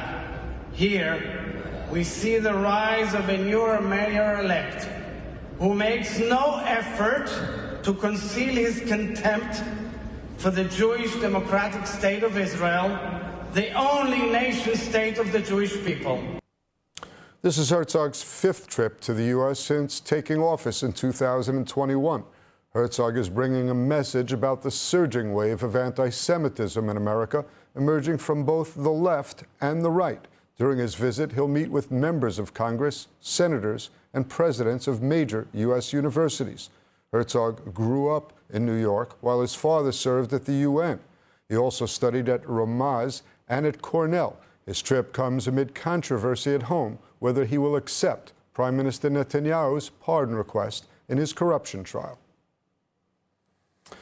Well, Australia has just released its long-awaited National Anti-Semitism report, and it comes as Israel prepares for the possibility of a sudden mass influx of global Jews fleeing rising hatred. ILTV's Mayan Hoffman spoke with the leadership of the Australian Israel and Jewish Affairs Council, also known as AJAC, about what must come next. As Israel conducts national drills simulating thousands of new immigrants arriving daily from crisis zones around the world, the message from AJAC is clear. Israel and the diaspora can no longer operate on parallel tracks. Their futures are directly intertwined, and the work of keeping Jewish communities safe must now be a shared global effort. There's a saying in the Talmud that all Jews are responsible for one another, and we talk about Israel as a Jewish state, and it's something that I think we need to take to heart and also apply in practice as well. When Israel is strong, Jewish communities are strong in the diaspora, but also works vice versa. So I think when Israel stands with the Jewish community, and as the Jewish community has stood with Israel since October 7th, especially here in Australia. We've seen how much strength that provides, how much resilience that provides. So I think when we stand together, when we empower each other, we're stronger together. The eighth front that we talk about, the information warfare campaign, but also the campaign and the war that the diaspora Jewish communities are really on the front line of. That is a long-term battle that we will be fighting for a generation. And that growing sense of shared fate is something Ajax says must now guide the relationship between Israel and diaspora communities. Over the past 2 years, Australia, like many other diaspora countries, have suffered an extreme amount of anti-Semitism. Never before has diaspora Jewry and Israelis been so connected, where events that happened in Israel, whether on the battlefield in Gaza or whether in the streets of Tel Aviv or in Jerusalem, those events have a direct and immediate impact on Australian Jews and on all diaspora Jews. And my message is clear. Never before have we been connected and more connected, but the message in that is that we need to do more together and work hand in hand, Israel and diaspora Jewry. At a moment when anti-Semitism is rising worldwide and Israel braces for potential mass aliyah, Jewish leaders here say the path forward is not isolation, but unity. And moving on, we look at how United Hatzalah prepares for mass casualty incidents. And that's why training saves lives. Joining us is Rachel Zubeda to break down what the drills are, why they matter, and how they translate into real emergencies. Well, Rachel, I know that you're an expert because you just got a master's degree in it. So break it down for us. What is a mass casualty incident? So a mass casualty incident is when there is more victims and more people that got affected from an emergency incident than the amount of responders that can come and help those incidents. How does it differ from a real casualty incident? I mean, United Hatzalah deals with many multi-casualty incidents. Right. So there's all the time, every second, every minute, there's something that's going on in Israel. Mass casualty incidents, it's when you have a big amount of victims, can be dozens, can be more. We saw in the past few years in Israel the amount of real MCIs that happen, unfortunately. So what happens is the second that it started an MCI, a real MCI, we send dozens and dozens of emergency vehicles and emergency responders. I imagine you must coordinate also with the IDF and with everyone, with the police, with everyone. the IDF. So these exercises that you do are coordinated with everyone together. Right. Well, that must be quite the operation. It is. So to make it happen, we work it takes us around 2 months of preparedness for an MCI drill, from preparing and understanding what kind of accident or what kind of a scenario we want. We learn from every real MCI. If you think what happened in the last year, so it was the war of the 12 days with Iran. There was a lot of real MCIs, real collapsed buildings. Yeah. We took from that scenarios, real details, real stuff that we, as United Hatzalah, we as an organization, with the police, with the IDF, the stuff that we need to learn, and we put that in the drills. That's how we get better. So I imagine you practice for the things that are more likely. I see signs along the Tel Aviv beach about tsunami possibilities, and of course sometimes we do reports about earthquakes in our region. There are so many different kind of casualties to worry about. How do you sleep at night? We don't. No, but there is so many different kind of real-time emergency events that can happen. We try to practice and drill the most amount of real events that can happen in each sector of Israel. So if we practice in the northern Israel, we'll practice the events that can happen, most likely happened, if it's rockets, if it's an earthquake, if it's flooding or a fire. And that's how we practice and prepare. Since 2023, since the October 7th massacre, I imagine many people have joined your efforts and are taking part in some of these exercises. Yeah, thousands. Thousands? Thousands. If you think about since October 7 and now, we have over 8,000 volunteers, and we grow each year between 1,000 and they all get 2,000. this kind of training, this special training for mass casualty incidents as well? Each volunteer gets, in the end of his training, to become a medic or paramedic, depends of his specialty, gets mass casualty training, and for after they finish their practice. And also we do huge ones, which could be a sector of Israel, the north of Israel, 500 volunteers, a huge mass casualty event. Well, let me just say that I cannot think of an organization that has done more amazing, holy work in this country since October 7th than United Hatzalah. Rachel, thank you so much for being with us today at ILTV. Thank you for having me. Well, now let's take a look at the weather. Temperatures are dropping across the country. We're expecting lows of about 11 degrees Celsius or 52 degrees Fahrenheit tonight. And tomorrow, cloudy skies and cool temperatures are expected, with highs of only 17 degrees Celsius or 63 degrees Fahrenheit. Well, that's a wrap for today's news. For the latest updates from Israel on all of your devices, be sure to follow our ILT channels and our new live channel. And you can also catch us on Screen IL with 24/7 live coverage. Stay informed with the latest news straight from the heart of Israel. I'm Steve Liebowitz. Be well, and thanks so much for watching.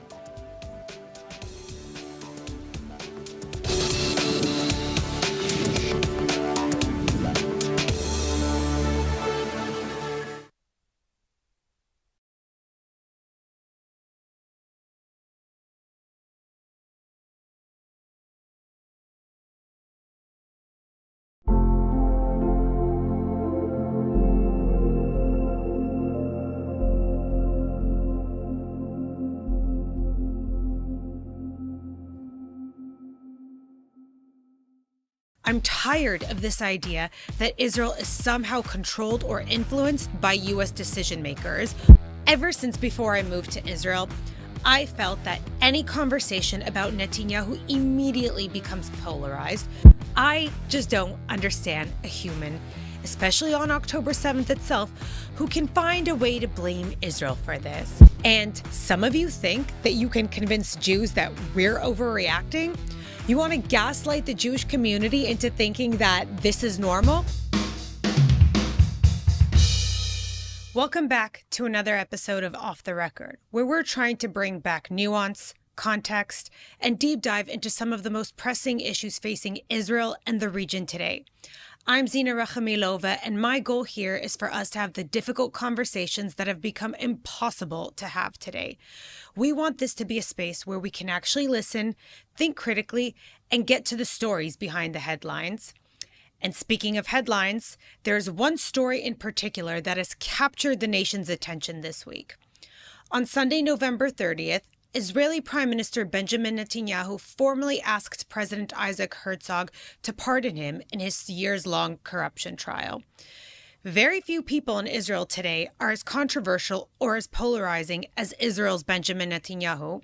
He is Israel's longest ever serving prime minister, and he is admired by many as a strategic statesman who has strengthened Israel's global standing. Then there are those who criticize him fiercely for deepening internal divisions, undermining democratic norms, and prioritizing his political survival over national cohesion. His long time in office, the ongoing corruption trial, and the major political fights of recent years, including the judicial overhaul, have made him a leader who is either seen as indispensable or as a central source for Israel's political turmoil. Now, in 2019, Netanyahu was indicted on charges of bribery, fraud, and breach of trust, and he has pleaded not guilty to all of the charges. The Israeli Basic Law says that the president of Israel holds the authority to pardon offenders or reduce their sentences, similarly to how it's done in the U.S. There could easily be an entire episode dedicated to unpacking the allegations against Netanyahu, and plenty of journalists have already done a far better job explaining them than I ever could. So if you're really curious, I encourage you all to deep dive because there's a lot. But it's been 6 years of Bibi and his trial and the headlines, and it seems that it's set to go on for another 6 years. Now, fast forward to several weeks ago, on November 12th to be exact, U.S. President Donald Trump formally requested that Herzog fully pardon the Israeli Prime Minister. This is a copy of the letter, and it says here, "While I absolutely respect the independence of the Israeli justice system and its requirements, I believe that in this case against Bibi, who has fought alongside me for a long time, including against the very tough adversary of Israel, Iran, is a political unjustified prosecution." Now, what I want to say is that whatever your thoughts are on Netanyahu or the trial and the charges, to me, this move by Trump, though probably welcomed if you're a Bibi supporter, raises serious concerns. Allowing a foreign leader, even the U.S. president, to weigh in on Israel's legal proceedings undermines our sovereignty and the independence of our institutions. While I appreciate what Trump has done regarding the war against Hamas, I'm tired of this idea that Israel is somehow controlled or influenced by U.S. decision makers on all of our internal matters, not just how we prosecute a politician. It makes it seem that our decisions are controlled by external pressure, which both weakens the public trust and weakens Israel's standing as a self-governing democracy. And this also bothered me during the Biden administration, where Israel appeared to be at the mercy of the U.S. when it came to major wartime decisions, like going into Rafah, which, by the way, we delayed going into because of U.S. pressure. And while there's a clear difference between how Trump is handling this war versus Biden, any administration appearing that they can dictate our internal affairs or how we conduct a war makes us look weak. And in a post-October 7th world, it's never been more important for us to restore our strength and deterrence. Now, going back to Netanyahu's pardon request, there are 2 documents that were sent to President Herzog, which included both a 111-page letter written by his lawyer, Amit Haddad, and a personal letter from Bibi himself to the president. In the letter, Netanyahu is not apologizing, he is not admitting to guilt, nor is he offering to resign in exchange for a pardon. But his lawyer makes the argument that granting this pardon will allow the prime minister to devote all of his time and energy to advancing Israel's interests during these critical times. Haddad also states that in the coming months, extraordinary developments are expected in the Middle East, and he also warns that Israel has to be ready for our enemies and their attempts at rehabilitating themselves. So this entire argument for Bibi's pardon is that it's getting in the way of him doing his job as the prime minister. And this raises an interesting point because after his indictment, critics say that Netanyahu claimed he would have no trouble being the prime minister while facing trial. The court requires that he testify 3 times a week. Now, something else that's striking about all this is that in the official pardon request to Herzog, in line number 10, it says the following. We're translating this from Hebrew. Granting a pardon would allow the prime minister to work towards healing the rift within the nation and to address other issues, such as matters related to the judicial system and the media. These are issues he is currently barred from dealing with because of the ongoing trial against him. This is obviously referring to the judicial overhaul that spurred nationwide protests over the prospect of weakening the power of Israel's Supreme Court. It is these protests that many argue made Israel look weak and divided in the eyes of Hamas, who interpreted it as an opportunity to carry out the October 7th massacre. Now, we know Hamas spent 5 years planning October 7th, so the argument isn't that the protests against the judicial overhaul is what caused the massacre, but instead it contributed to a perception of internal division and vulnerability, an impression that Hamas may have seen as an opportunity, although they completely misjudged Israelis in thinking that the moment we were attacked that we would do anything else besides rally and defend our nation, no matter what internal divisions we had. Now, some will criticize the protesters for shaping Hamas's perceptions, and others criticize Netanyahu's government for pushing a judicial overhaul despite the fact that a significant portion of the country was opposed to it. But the second issue in the pardon request is the government's controversial media bill, which would make major changes to how Israel and the media works. The bill would shut down the current systems that oversee TV, radio, and online news and replace them with a new council. Most of the people on this new council would be picked by the communications minister, meaning that the government would gain much more influence over what happens in the media. Supporters of this bill say that it will update an old system and finally bring real competition to a media world that is currently dominated by a few major channels in Israel. And critics worry that the changes would give politicians too much control over the news, weaken freedom of the press, and possibly reduce independent journalism even further. Now, the reason I'm deep diving into all of this is because these have been major issues in Israel for so many years. And what this pardon request from Netanyahu's lawyer is implying is that if Netanyahu is granted a pardon, then these two issues can pretty much go away. So, what does Isaac Herzog have to say? The official response says, after receiving all the relevant options, the president will responsibly and sincerely consider the request. Herzog's decision can take weeks, and this puts Israel's president in a difficult position.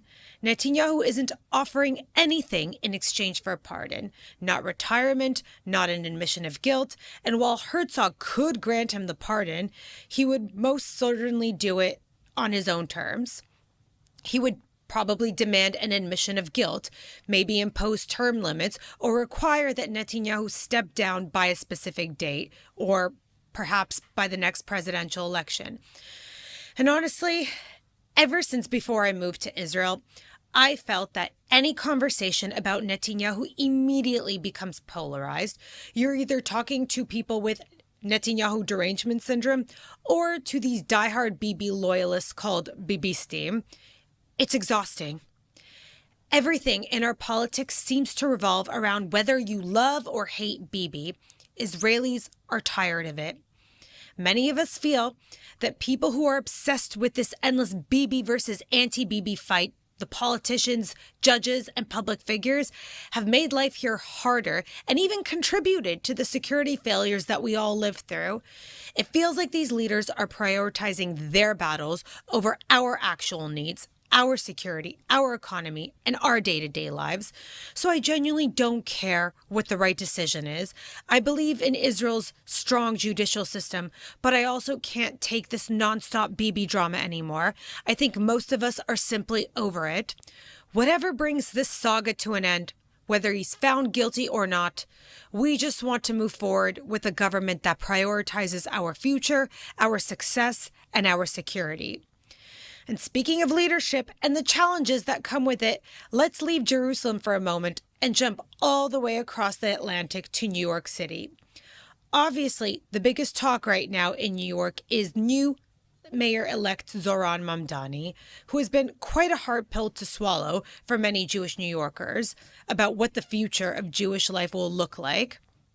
Since the beginning of his campaign, Mamdani has faced ongoing accusations of anti-Semitism from different Jewish organizations, political opponents, and public figures. Let's go through some of them. Mamdani is a vocal supporter of the BDS movement, so he's actively hoping to sever any academic relationships between New York and Israeli universities and institutions. While he was a student at Bowdoin College, he co-founded the school's Students for Justice in Palestine chapter. To this day, Mamdani misrepresents Israel's war against Hamas and their goal of bringing the hostages home who were held in inhumane conditions in the dungeons of Gaza. While he did condemn Hamas's October 7th attacks, he was asked in detail about the role Hamas should play in the future of Gaza on Fox News. Let's take a look at his response. Do you believe that Hamas should lay down their weapons and leave the leadership in Gaza? I believe that any future here in New York City is one that we have to make sure that's affordable for all. And as it pertains to Israel and Palestine, that we have to ensure that there is peace. And that is the future that we have to fight for. But you won't say that Hamas should lay down their arms and give up leadership in Gaza. I don't really have opinions about the future of Hamas and Israel beyond the question of justice and safety and the fact that anything has to abide by international law. And that applies to Hamas, that applies to the Israeli military, applies to anyone you could ask me about. Why is it so hard to say, yes, a terror organization should disarm, the same terror group that killed 30 Palestinians right after the ceasefire began should maybe not have a governing role in Gaza? Now, Mamdani has also stated that he doesn't support Israel's right to exist as a Jewish state, stating that he wouldn't recognize any state's right to exist with a system of hierarchy on the basis of race or religion, another misrepresentation of the reality here in Israel. During his campaign, Mamdani did condemn anti-Semitism multiple times and stated that he wants to work to combat hate crimes across New York City. It seems, however, that it's only the expressions of anti-Semitism that don't get in the way of his politics or his views. Now, one of the biggest talking points used against those trying to whitewash Mamdani's anti-Semitism is using the fact that a significant portion of Jewish New Yorkers voted for him. They'll claim that he cannot possibly be an anti-Semite when 30% of Jewish New Yorkers supported Mamdani, and all the allegations against him are simply over his Israel stance. And I wanted to address that because I'm hearing all of these numbers being thrown around.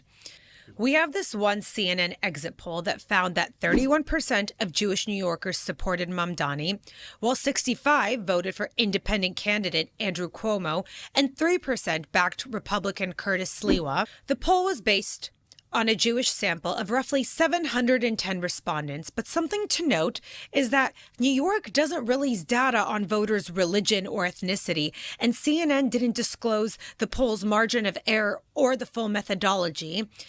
Then there was the Quinnipiac University poll released on October 29th, which found that only 16% of Jews supported Mamdani, and it also showed that 75% of Jews held an unfavorable view towards him. I personally don't know what the real number is because these exit polling numbers don't make any sense.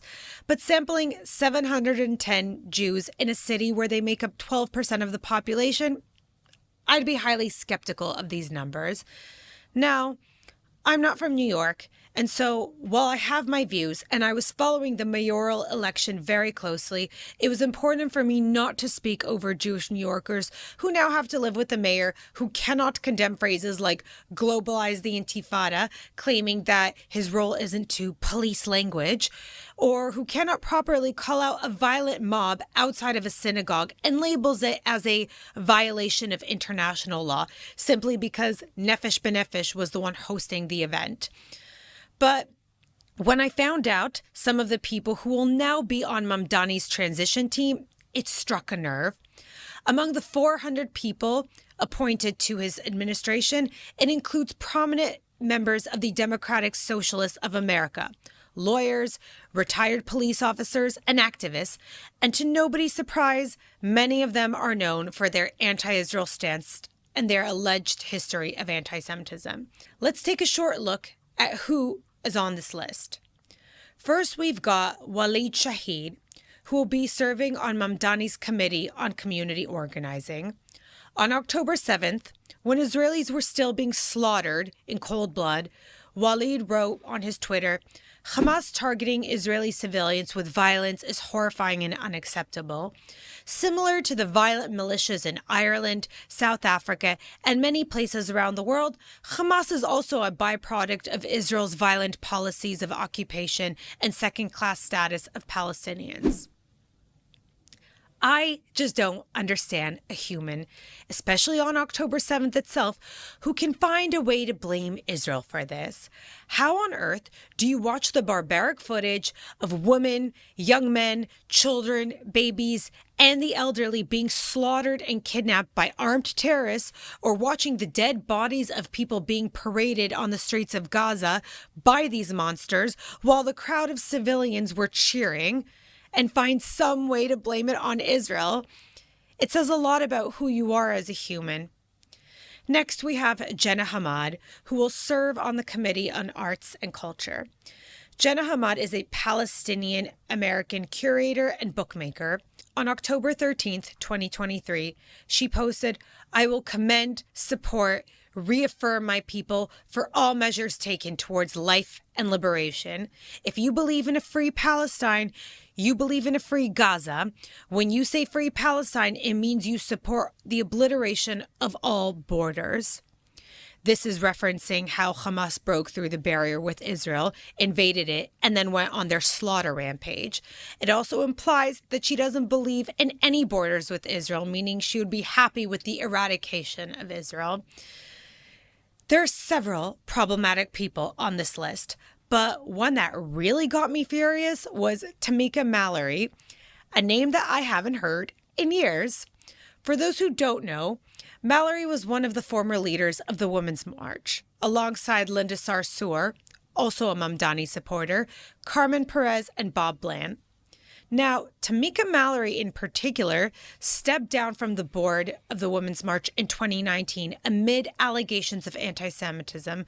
Specifically, Mallory had glorified the anti-Semitic Nation of Islam leader Louis Farrakhan and refused to condemn his discrimination against Jews.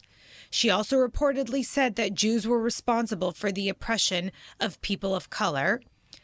I'll never forget the interview that she had on The View where she was called out and she was unable to condemn Farrakhan's anti-Semitic statements and couldn't even address her own anti-Semitism. Let's take a watch. Well, there has been some controversy surrounding the Women's March organization. And Tamika, you came under some fire for your relationship with Louis Farrakhan and the Nation of Islam. Now, he's known for being anti-Semitic. The satanic Jews, they control everything and mostly everybody. If they are your enemy, then you must. But you do attend his events, and you posted, I believe, a photo together calling him the GOAT, which means the greatest of all time. And, and just because you go into a space with someone does not mean that you agree with everything that they say. But let me push back a little bit. Why call him the greatest of all time? I didn't call him the greatest of all time because of his rhetoric. I called him the greatest of all time because of what he's done in Black communities. And I think that,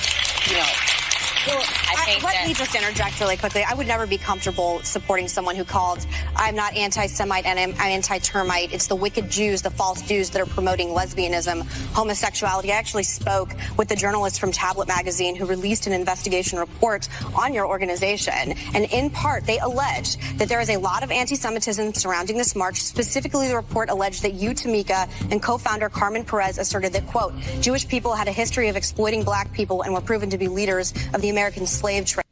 This is who Mamdani appointed to his Committee on Community Safety. And some of you think that you can convince Jews that we're overreacting? You want to gaslight the Jewish community into thinking that this is normal? Tamika Mallory couldn't even respond to this. If you, Mamdani, are appointing someone with this record to a community safety committee, then stop pretending like you care about Jews. Also, Meghan McCain is an absolute queen in how she called her out. So no, I don't think pogroms are going to start tomorrow or anything, but the concerns of the Jewish New Yorkers cannot be ignored or minimized. We cannot allow silence in the face of anti-Semitism to become the norm, and we must continue to speak out. And on that note, that's a wrap for our second episode of Off the Record. I'm Zina Rachamilova. Thank you so much for listening, and thank you for joining me in tackling the conversations that matter, even when they're difficult. See you next week.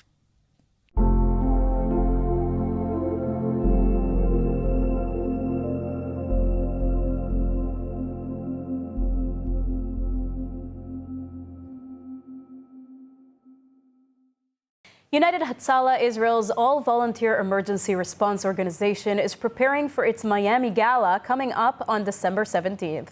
This year's event honors former Mossad Director Yossi Cohen, former U.S. Secretary of State Mike Pompeo, and Nova Festival survivor Bar Cooperstein. Joining us now is United Hatzalah founder Eli Beer. Thanks for joining, Eli. Thanks for having me. So, Eli, why were Yossi Cohen, Mike Pompeo, and Bar Cooperstein chosen as this year's honorees? Well, we have a few more honorees, but they are one segment of hero honorees, people who devoted their life to protect others. And I'll explain. Yossi Cohen, we all remember one of the things he did. We all remember the pager operation that was started years before it actually happened. It actually started in the days. It started in the days that Yossi Cohen was the head of the Mossad. Yossi Cohen devoted his life for the security of Israel. Many of the things that he did is never going to be exposed. And one day we'll hear about them. Maybe in the future, maybe very soon, we'll hear of them in different parts of the world. He protected not only Israel, he protected Jewish communities around the world. Yes, Jewish communities in Australia, in Brazil, in Mexico. And Mike Pompeo, who I love and I'm friendly with many years, him and his wife Susan are real lovers of Israel. The essence of Judaism is recognizing the good, hakarat hatov. Mike Pompeo did so much, of course, for America, but he did so much for Israel. He put his life for many, many years as the head of the CIA, the head of the State Department, put his life to make sure that also Israel is protected. Not only the United States is protected. It's still on the top of his mind. So I think recognizing these two heroes, Yossi Cohen and Mike Pompeo, who worked together, by the way, best friends for many, many years, and they still are best friends, together with a young boy, Bar Cooperstein. Who was a former hostage. Former hostage, but people only think of former hostage. He is a total hero, like a real true hero. On October 7th, he was there to protect people. He was there as a security guard. He was there as an EMT. His father, who I know for many years, Tala, was a volunteer of United Hatzalah. And 5 years ago, he was driving an ambucycle to save a 4-year-old child who was not breathing. And while he was driving to save this little girl who was not breathing, running to save her life, someone crashed into his ambucycle, the United Hatzalah ambucycle, and he was left paralyzed for the rest of his life. He cannot walk, he cannot talk. Wow. And the day of October 7th, when his son was actually in the Nova Festival saving lives, he did not run away. He stayed there. He was protecting people. He rescued people. He hit people. And then he was in the Hamas for hours. Eventually, he was caught by the Hamas and he was tortured for 738 days. So he, together with his two other heroes, are going to be honored in our gala. And I think it's going to be incredible, hakarat hatov, recognizing the good to all three of them. Now, you're launching a major mass casualty incident training campaign. Why now, and what are the goals of this campaign? Well, if you think about what Bar Cooperstein actually did on October 7th in the Nova Festival, he had to decide. He was one of the only EMTs there. He had to decide between hundreds of people. Who do you treat first? Who do you treat? The one who's yelling the most, or the one who has the most blood, the one who's not yelling, the one who's unconscious? We as EMTs, as paramedics, and even doctors, we need training for triage. God forbid another event like this happens, or it could be a natural disaster. It could be an earthquake. It could be a lot of different fires or many other things where people injured. We had the Meron tragedy. All these terrible incidents, you need to have training for the volunteers. We took upon ourselves that 2026 will be the year of training for mass casualty incident. Every volunteer of ours should know what to do when he has 100 injured people in front of him. And he should know, or she should know, that who you run first, not the one who's yelling first, not the one who's that. You should know what to do. It's a very complex training. And it's not only theory, it's also actually giving them the feeling. We're going to put them in places where they have people screaming and yelling and smell of flesh. and fire and noises of bombs. And that's where they're going to have the environment of training. And I think that's going to benefit Israel tremendously. Sounds really tough, but super important, and so is your work. Eli Beer, thank you so much. Thank you. 3 million Israelis are dealing with trauma since October 7th. To help Israelis heal, Hadassah is there, with the largest rehabilitation center in Jerusalem, world-renowned medical centers, and youth villages. It's said, saving a life saves the world. Imagine helping millions. This is Hadassah, a life-changing force in Israel and the world. Your dream apartment in the holiest city in the world is just a click away. Am Yisrael Chai, the lifeline for so many chesed operations in Israel, is holding their annual Dream Raffle, where one ticket only can buy you a luxurious apartment in the heart of Jerusalem. Don't win the apartment? No problem! All raffle proceeds from all tickets go directly to one of the incredible organizations that Am Yisrael Chai supports.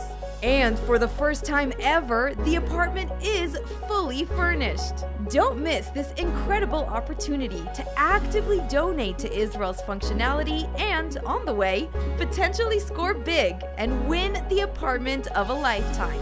Scan the QR code now to join.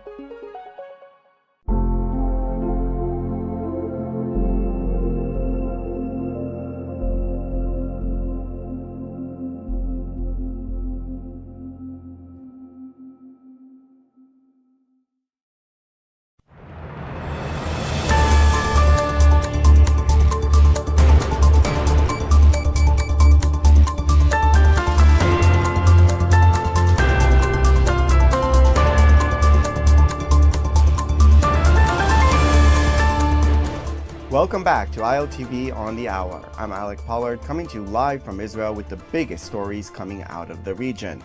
Hamas and the Red Cross say they have tried and failed to find the body of the last Israeli hostage, Police Master Sergeant Ran Gvili, in the eastern part of the Zaytun corridor of Gaza City. Hamas operatives and Egyptian workers, accompanied by members of the International Committee of the Red Cross, had focused their search on that area, but claimed that it came up empty, and operations have officially concluded in eastern Zaytun. Reserve Major General Nitzan Alon, who served as the IDF's point man on hostage negotiations since October 7, 2023, says Hamas has an objective difficulty in finding the body, and it's related to the chaos they faced immediately after October 7th. Prime Minister Benjamin Netanyahu will meet U.S. President Donald Trump at Mar-a-Lago on December 29th to discuss the next steps of Trump's Gaza plan. The trip will be Netanyahu's 5th visit to the U.S. since Trump took office, and his first since the administration brokered a ceasefire and hostage deal, ending 2 years of fighting. In addition to advancing Trump's 20-point Gaza peace plan, the two leaders will discuss security with Syria and Lebanon. The Gaza plan envisions Hamas disarming, a Palestinian technocratic body running Gaza, and a multinational force deploying as the IDF withdraws. I can share with you that the Prime Minister will meet with President Trump on Monday, December 29th. They will discuss the future steps and phases and the international stabilization force of the ceasefire plan. The IDF confirms carrying out a wave of airstrikes in southern Lebanon, saying it targeted Hezbollah sites, including a training facility used by the terror group's elite Radwan force.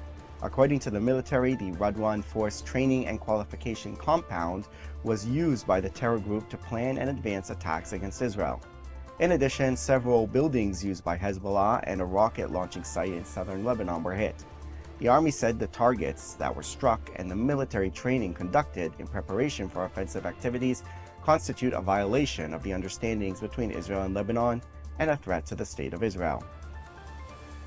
What began as a municipal tax collection operation has turned into a diplomatic firestorm after Israeli police raided the UNRWA compound in East Jerusalem, removing the UN flag and raising an Israeli flag over the site.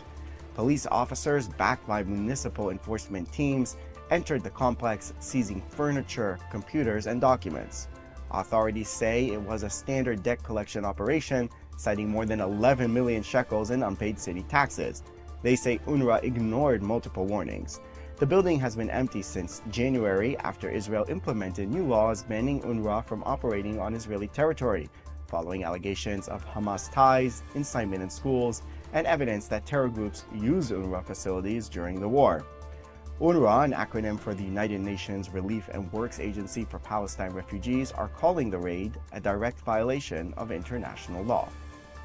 The Secretary General urges Israel to immediately take all necessary steps to help restore, preserve, and uphold the inviolability of UNRWA premises and refrain from taking any further action with regard to UNRWA premises, in line with Israel's obligations under the Charter of the UN and its other obligations under international law, including those concerning privileges and immunities of the United Nations.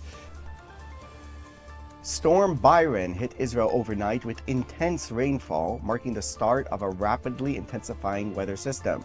The north was particularly hard hit, Nahariya reporting 43 millimeters of rain, while Tel Aviv got 15 millimeters. Meteorologists warn this is only the first wave, with 100 to 200 millimeters expected in coastal and lowland areas over the next 48 hours. Rainfall is forecast to strengthen tonight and spread nationwide by Wednesday afternoon, with temperatures dropping and storm conditions intensifying. The peak is expected Thursday evening through Friday morning, with cold, intermittent rain continuing into the weekend. That's a wrap for this edition of ILTV on the Hour. You can scan the QR code on your screen for all the latest updates coming out of Israel. I'm Alec Pollard, and thanks for watching.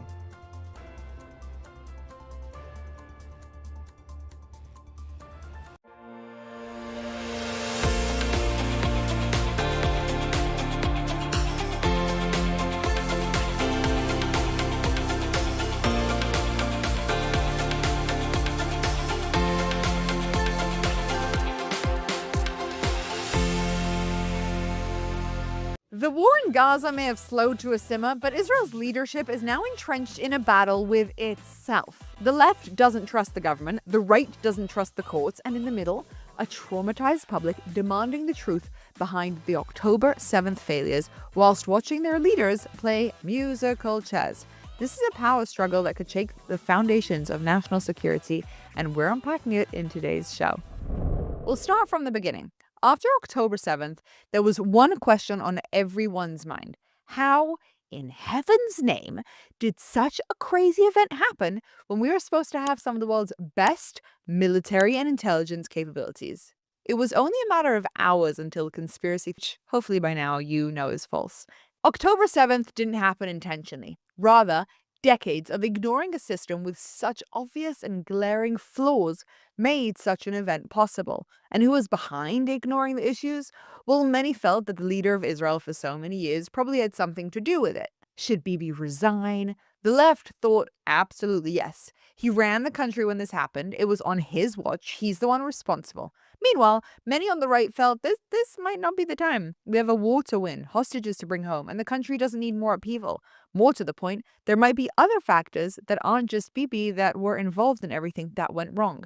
Like the deep state. By the way, it wasn't like Bibi was offering to stand down. In fact, quite the opposite. He refused to publicly take any responsibility, and instead, an inquiry would happen when the war is over. This led many to believe that he prolonged the war to avoid taking responsibility. And so demands started to grow for a public inquiry. You might have heard that term, and today we're going to dissect exactly what that means. It will come as no surprise to you that countries often find themselves making colossal mistakes that harm civilians. But what government wants to admit to their failings? Not many. This is where a public inquiry comes in. It's one of the most important tools a democracy has to protect itself from corruption, incompetence, and abuse of power through accountability. When something goes wrong in a country, the public deserves to know what happened, why it happened, and how it will be prevented next time. A group of people are chosen to look into what went wrong through a public inquiry. The glaring question is, who does this inquiry? You see, in Israel, there are a few ways to go about this, as unfortunately we have a history of events that needed an investigation, like the Yom Kippur War, which took Israel by complete surprise, or the Second Lebanon War, which was a colossal failure. Both these events and about 20 others had what is known here in Israel as a Vadat Chakira Mamlachtit, which translates into a state commission of inquiry. State commissions are the most independent and powerful investigative bodies that exist within a democracy. They're approved by the cabinet or the Knesset, but they operate completely independently right after. A group of people are chosen actually by the Supreme Court, and they're the ones who look into the event. Once formed, the government cannot control it. The members are usually retired judges or senior experts in areas like the military or intelligence or finance, selected because, ideally, they can't be pressured politically. The commission has very, very strong powers. Once it goes into investigation, it can call upon anyone to testify, demand any documents from agencies, even like the IDF or the Mossad. They can put witnesses under oath, issue findings that can end careers, and recommend major reforms in the military, intelligence service, or government ministries, even within emergency systems. A typical inquiry collects evidence and then hears testimonies, often public and televised because the public wants to know, will then carefully analyze the failures and produce a public report showing who is responsible and what changes are needed, and then it becomes part of Israel's official record. This can take years to get to the truth and years to get to justice. Now, there are different levels of commissions depending on the severity of the event, but the most powerful and respected one is the State Commission, and that is what the Israeli public really, really wants. Unfortunately, we have a history of these commissions, like after the Yom Kippur War in 1973. The Israeli government decided to establish the Agranat Commission to investigate the information available prior to the war and how it was assessed and the decisions that were taken by the military and the civilian authorities, i.e. the government, as well as the readiness and the deployment of the IDF. Over its work, the commission held many sessions, heard dozens of witnesses, and in 1974, an entire year later, issued an interim report that identified serious intelligence and readiness failures, contributing to the surprise and the severity of the war's outbreak. The political fallout, however, is the most important part here. The findings played a central role of the resignation of the then Prime Minister and the Defense Minister, marking one of the most consequential consequences of a state commission in our history. We have other examples, like after the Second Lebanon War. In that aftermath of 2006, it was marked by sharp criticism of the IDF's performance and political leadership decisions. Israel established the Winograd Commission to review what went wrong. Though initially set up as a governmental review, and this is important, it was later granted powers equivalent to a full state commission. The commission conducted detailed fact-finding and scrutinized both the military and the political decision-makers and issued a comprehensive report that assigned both strategic and operational responsibility, afterwards recommending wide reforms in Israel's defense doctrine and civil-military coordination. These examples show how when Israel brings in a serious independent inquiry, the results can be public accountability, structural reforms, and in some cases, major political shakeup. These commissions are so important because Israel is a small country with complex security challenges, and without independent investigations, the institutions involved would have to investigate themselves, which usually, as you could probably imagine to yourself, doesn't work. We'll actually see that we're seeing proof of this in real time at the moment. Just FYI, these commissions don't always lead to political change, especially when it comes to one and only Bibi Netanyahu. One of the big complaints lodged against him by his haters, that when a commission holds him responsible, he doesn't leave his position. Like at the tragic stampede at the Lag BaOmer pilgrimage in the Upper Galilee, in which 45 people were crushed to death in 2021. The government set up a full state commission to understand how this could happen. The commission was appointed and its members were later chosen by the Supreme Court under the law authorizing state inquiries. It was only in March of 2024 that the commission finally published its final report, and it blamed senior officials, including then Prime Minister Benjamin Netanyahu, for personal responsibility for the failure to address long-known safety hazards at the site and recommended structural reforms for crowd management, safety infrastructure, and the policing of mass events. The report also highlighted systematic failures, years of neglect, poor maintenance, ignored warnings, not just a one-time mistake. As critics noted, this inquiry showed again that there is no culture of accountability when it comes to tragedies and Israel's public safety and civil administration systems. 45 people were crushed to death because the system got lazy in actually doing the things that you need to do to create safety. And who's responsible for that? These are the questions that inquiries set out to answer.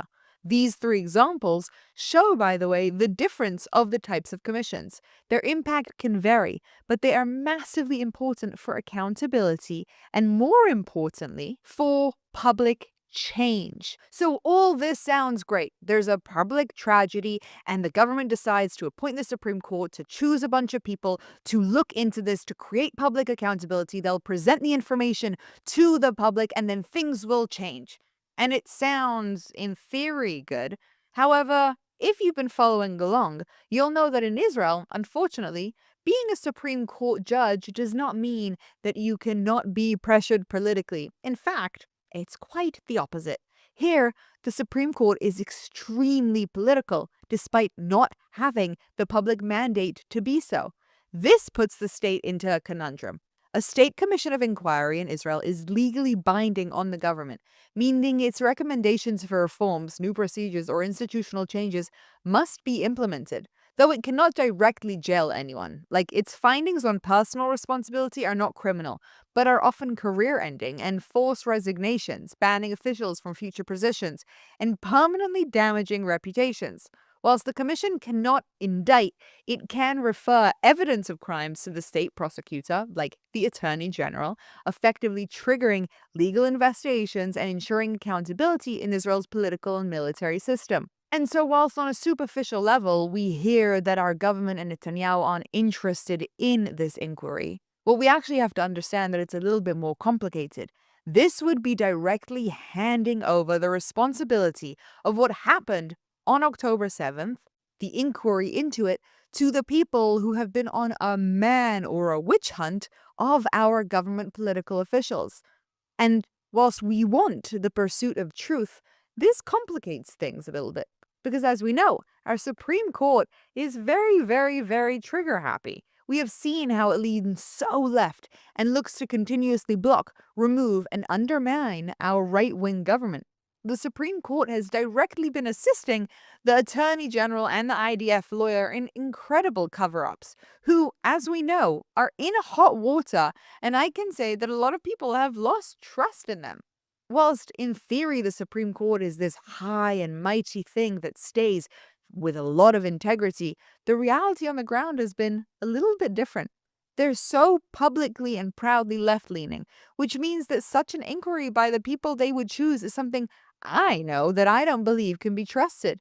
Turns out, the government feels exactly the same. Look, the facts are simple. There is massive public pressure for a formal independent state commission of inquiry into what went wrong on October 7th. According to a 2024 poll by the Israeli Democracy Institute, 90% of Israelis, 90%, across political, ethnic, and religious lines support establishing such a commission. And I can tell you, I think this is the first thing in history that 90% of Israelis agree upon. The question here is not if there should be an inquiry, because yes, we need to know what happened and we need to make changes. The question is, how do we make a good one happen? And this comes to the root of a major issue we're facing here in Israel: the deep, deep, deep distrust between the right and the left. The left wants the Supreme Court choosing who is in the commission because they believe the government is corrupt and irresponsible. The right feels the opposite. A commission by the Supreme Court means it's flawed from the start and there is no chance of actually getting to the truth. And now, 2 years in, and with an election coming up, people really want answers. So does the Supreme Court, which is being petitioned by multiple people on multiple occasions to force the government into a commission. Remember, there are different levels of inquiries, the highest being the state one, but there could also be a government inquiry or more unofficial look-ins and commissions. By the way, there's an important caveat to note, which is that under the 1969 law, which asks for commissions of inquiry of the state, there is a demand that if there's a matter of vital public importance, that a commission happens. But the law only allows the government to do this. It doesn't force them. The government isn't obligated to create a commission. They can create government commissions where members are picked by ministers and they're less independent, but can still get subpoena power if led by a judge, like the Winograd Commission in the Second Lebanon War. This was a second grade level of commission, but still highly effective. And what we call it is a government commission. Why is that important? Well, because the High Court has said that a strong investigative body is needed, but it cannot force the government to set up a state commission specifically. Courts have repeatedly ruled that it's up to the government's discretion, though decisions can be challenged if deemed unreasonable. A few weeks ago, they demanded that the government explain why they haven't launched an inquiry within 30 days. In response, the government has moved towards forming an independent but government-appointed commission, i.e. the second level, meaning government ministers will decide who is on the commission. They're doing this to avoid our corrupt Supreme Court deciding. Now, I think we can all understand how this might feel to a public that doesn't trust the government. I mean, these people were in power on October 7th. Won't they go out of their way to appoint people to the commission who will see them favorably? And that's a serious question that the public needs to contend to. But hold that thought, because we now have to talk about something else. The question of who runs the inquiry is an important one, but what they'll be looking into is actually even more important. When we talk about who is responsible for October 7th, the opinions differ. We have the IDF, who are on the ground. We have the intelligence, which should be collecting the intel. And we have the government, which decides what to do with the intelligence. Now, I get that it's easiest to blame the politicians, because that's what we do. Blaming the government for problems makes sense. We vote them in to run our country, and when that fails, they didn't do a good job. Additionally, we don't really get to know much about how the intelligence forces work. That's good and bad. Good, because intelligence needs to be kept private to be effective. Bad, because the secrecy hides all the potential issues within the organization that might be solved with accountability. And then there's the third group that could be blamed, but we don't, the IDF.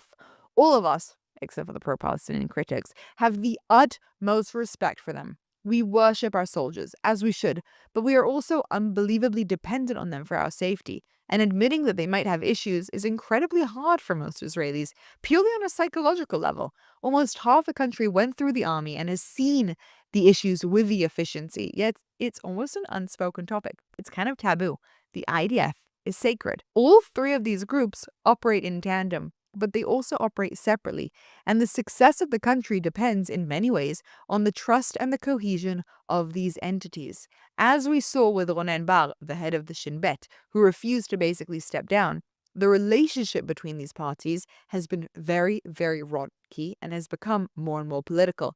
A few months back, when the war had calmed down a bit, Netanyahu decided it was time to make a change. He replaced his Minister of Defense, the head of the IDF, the head of the Shin Bet, and just this week, FYI, the head of the Mossad.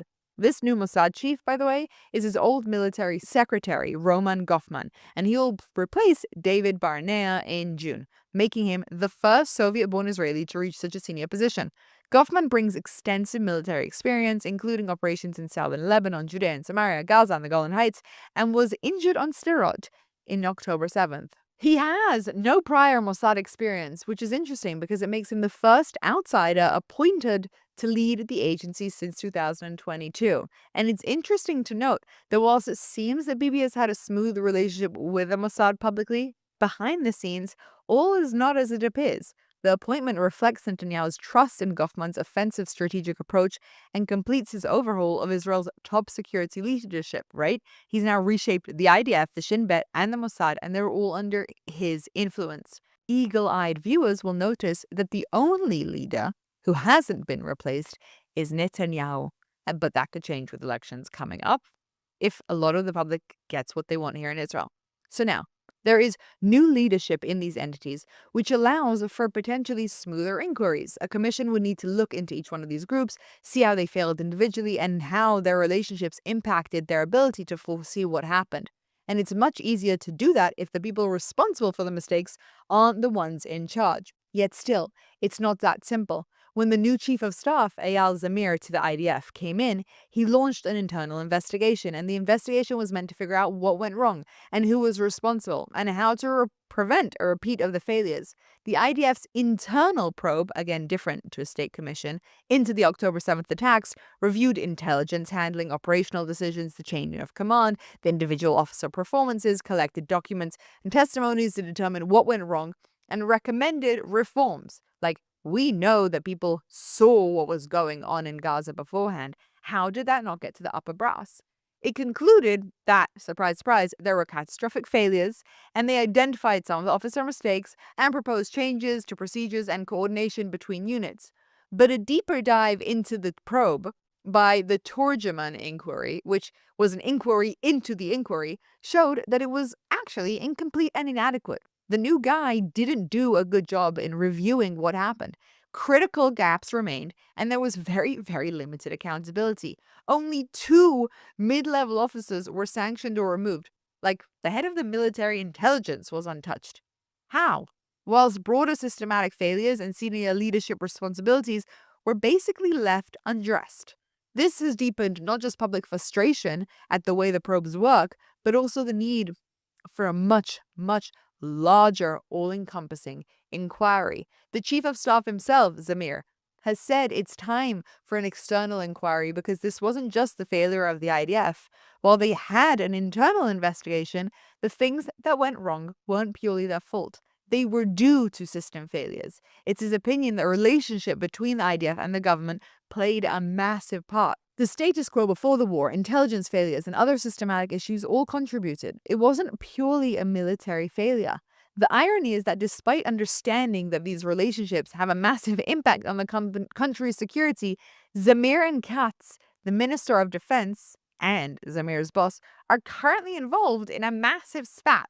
There have been multiple incidences, like Zamir appointing an IDF reservist to a senior position, someone who had previously called for soldiers not to deploy due to political reasons, and Katz publicly called out Zamir's decision, like online, making official statements contradicting him and undermining him. And whilst the reasons for this are not clear to the public, why does Katz dislike him so much? This is exactly the kind of behavior that the probe needs to be looking into. I'll confess, I don't think I want a commission. I can't bear the idea of dredging up all the pain and honestly seeing what should have happened and how this could have been avoided. I want to focus on the future.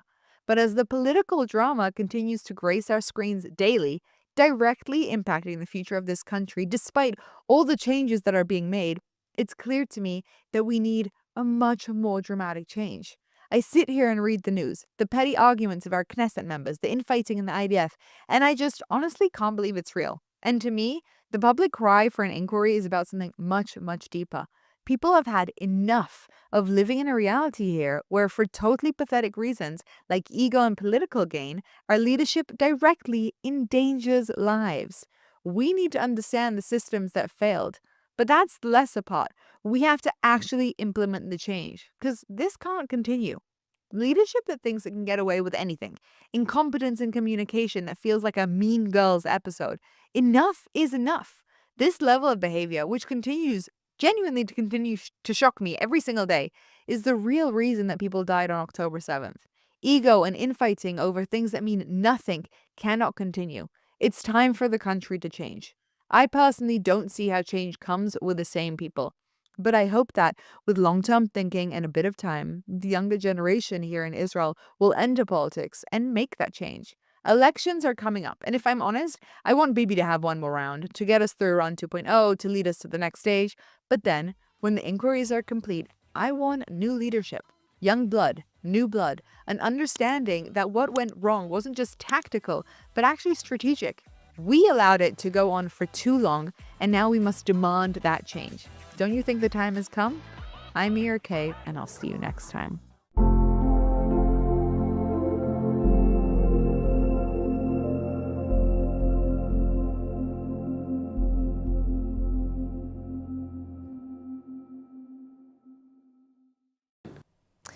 Tonight, a look at an organization that has been caring for Israel's most vulnerable for more than 2 centuries. In Jerusalem, one of the nation's oldest communities of residents relies on a daily lifeline of food, support, and human connection. Our story takes you inside Kolel Chabad, Israel's oldest continuously operating charity. A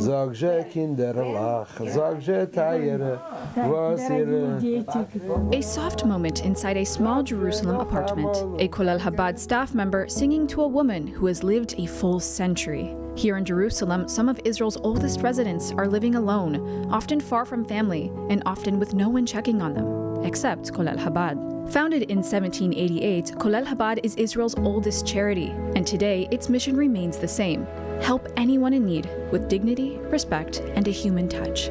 Each day, hot, freshly cooked meals are prepared and delivered to thousands across the country. But here in Jerusalem, the work is deeply personal. Volunteers don't just drop the food at the door. They step inside, they say hello, they check on how people are doing. For many recipients, this is the only visit they receive all day. Each of these doors, behind it there's another resident with a fascinating story. Each one has an amazing life story, but the last apartment, all the way on the top floor, the final corner, the last apartment, 479, there's a woman that lives here. Emunah's Rishonot program is transforming the landscape of religious women's leadership in Israel, giving participants the tools, confidence, and sisterhood they need to shape the country's future. Our Mayan Hoffman sat down with journalist and social entrepreneur Avital Indig, a participant in the program and a World Emunah delegate at the recent World Zionist Congress in Jerusalem, in order to understand its impact. Emunah has spent 90 years identifying the most urgent needs in Israeli society and stepping in where it matters most. From children's homes to trauma therapy centers, Emunah has always focused on strengthening Israeli families and communities. The Rishonot program grew out of that same mission, empowering religious women with the tools, networks, and vision to lead. ILTV asked Avital Indig how she first became involved. So I started with one of the first programs, so it wasn't like now where everyone knows about it and all, you tell your friends you have to go there, and so for me it was different. She explained that the program has three main goals, beginning with the deep, on-the-ground understanding of Israeli society. The first one is for us to get to know the challenges of the Israeli people. So it's a journey that we take. They take us from place to place geographically, and we meet the people and we talk about all the challenges and difficulties, and we get inspired by the people of Israel. The second goal is about personal growth and leadership. The second goal is to empower yourself and to know your strengths and weaknesses, and to give you the feeling that the sky's the limit. But for Avital, the third goal, the network, may be the most powerful. Rishonot creates a mission-driven sisterhood where women from diverse backgrounds unite around shared values, trust, and a genuine desire to strengthen Israeli society. It's a community that not only supports one another, but actively mobilizes around each woman's goals and initiatives, turning personal leadership into collective impact. It's more of a spider web even. It's not just a network, because we have each other's back and we help each other, and it makes you so much more stronger to be a part of this amazing network. That sense of sisterhood has created a unique atmosphere among the women. I've never seen anything like it. The sisterhood that is there, it's like this special bond. One moment especially stayed with her, an overnight retreat where participants shared the most intimate parts of their lives. Every girl in the program had to talk about important moments in her life. It made us so much more connected to each other. It was an amazing night. Today, after October 7th, programs like Rishonot feel more essential than ever. I think it's essential for everyone in the world, but especially now it's such challenging times right now. It's different when you get together with women and you have the space and you have the time to process together. For Emunah, leadership begins with connection to each other, to community, and to the future of the State of Israel.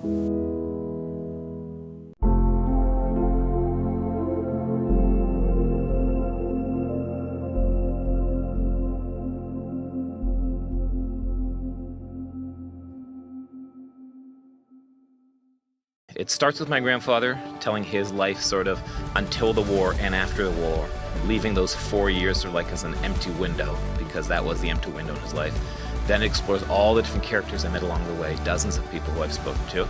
And then it wraps up at the end with those 4 years, with the reveal of what happened there, why was it so significant. I think that after October 7th, a lot of these assumptions, I don't think they crashed, but we were shaken a little bit. We're taken back to the same kind of insecurities we had in the 1940s. Hello and welcome to the ILTV podcast. I'm Ayan Hoffman, executive editor of ILTV, and we are so happy to welcome back our viewers and our listeners. Today, I brought in a guest who is a former journalist and a very strong new author, the author of Zadie's Bands. Welcome, Aaron Heller. Yeah, thanks, man. It's good to be here. Great. So, Aaron, I want to first start out. You have this book, Zadie's Band. It's your first book. Yep. Tell me, what led you to write this book? Well, I guess the genesis of it is it's a lifelong project. I mean, basically, ever since I was a little kid, I knew that my grandfather had served in World War II. There was even a picture of him in his wedding photo. He was with uniform. But that was all we knew. We couldn't talk about it. It was sort of a taboo thing. It was, the greatest generation who liked to be the strong, silent types. And as you know, I'm a journalist and I'm inquisitive and interested. And all my life I sort of tried to get at it. And he never would budge. He never would talk about it. And I left it eventually. And then I became a journalist and discovered that I had this ability to talk to people and get really good stories out of them. And I did dozens about Holocaust survivors and World War II veterans. And right when he was about to turn 90, I said, you know what, I got to get back to this. I mean, this is my grandfather. I've done it with dozens of other people. And that's how our journey began, really, when it was about his 90th birthday. And then that sort of kicked off a 10, 11-year journey where I took 8 trips from Israel to Toronto and countless calls and messages in between. And that was the genesis of this, and it evolved into a bigger exploration of the whole theme of Jews fighting in World War II. And you say Toronto because I'm assuming you're from Toronto. Well, yeah. I mean, I was born in Boston, but my family's from Toronto. Both my parents are from Toronto, and the entire extended family is there. So it sort of opened up a window into sort of like an unknown part. Also the personal journey of discovering what it was in him, but what he represented also as far as Canadian Jewish soldiers and Jewish soldiers in a wider sense. Which I'm sure is what people are going to be able to read about in the book. I mean, I would like you to tell me a little bit about the plot and the characters. Bring me into the story. Give me a little bit of history. What are we reading? Well, we're reading basically a story that explores the larger issue of the Jewish soldiers in World War II. And it's surprising to me because I also came across, it's not something we grew up on, not in Israel, not in the diaspora. When people think about World War II and the Jewish experience, the immediate association is the Holocaust, as it should be. 6 million Jews were killed. But there's a flip side to that. There's another story, and that is 1.5 million Jews served in the various Allied. And every time I drop that stat, people are shocked by it because they have no idea. It's a huge number. It is a really big number, and that includes the Red Army and the Americans and the British and all the Allies. And every single place there was a battle in World War II, there were Jews involved in it, in every single front. And not only that, 250,000 of them died in battle. Of the 1.5 million. Yeah, and so people are like, they know about the victims of the camps and of the Nazis. These are soldiers who went down. So it sort of triggered in me a real interest to discover this. And like I said, it all starts with my grandfather, trying to get his story. And he was very difficult to get him to open up. But slowly, it sort of peeled like the onion every time. And it began through an exploration of his friends. And as it turns out, one of his best friends was a real bona fide World War II hero. And I discovered his story and wrote about that and published his story throughout these years in various magazines. And then afterwards, through that, it opened up this new window to the volunteers who came to Israel. And that was the Mahal volunteers, who another unknown legacy of the 48 war, the huge impact that the foreign volunteers had. And so, like I said, it started out on a personal angle and it just widened out to something larger. And I think the connecting theme is my grandfather's story and these overlooked elements of Jewish history. And I'm assuming that in the book there's a combination of the personal, the narrative of your grandfather, then kind of building out with the narrative, as you described, with the history up until, the end of the story. Exactly. It starts with my grandfather telling his life sort of until the war and after the war, leaving those 4 years sort of like as an empty window, because that was the empty window in his life. Then it explores all the different characters I met along the way, dozens of people who I've spoken to.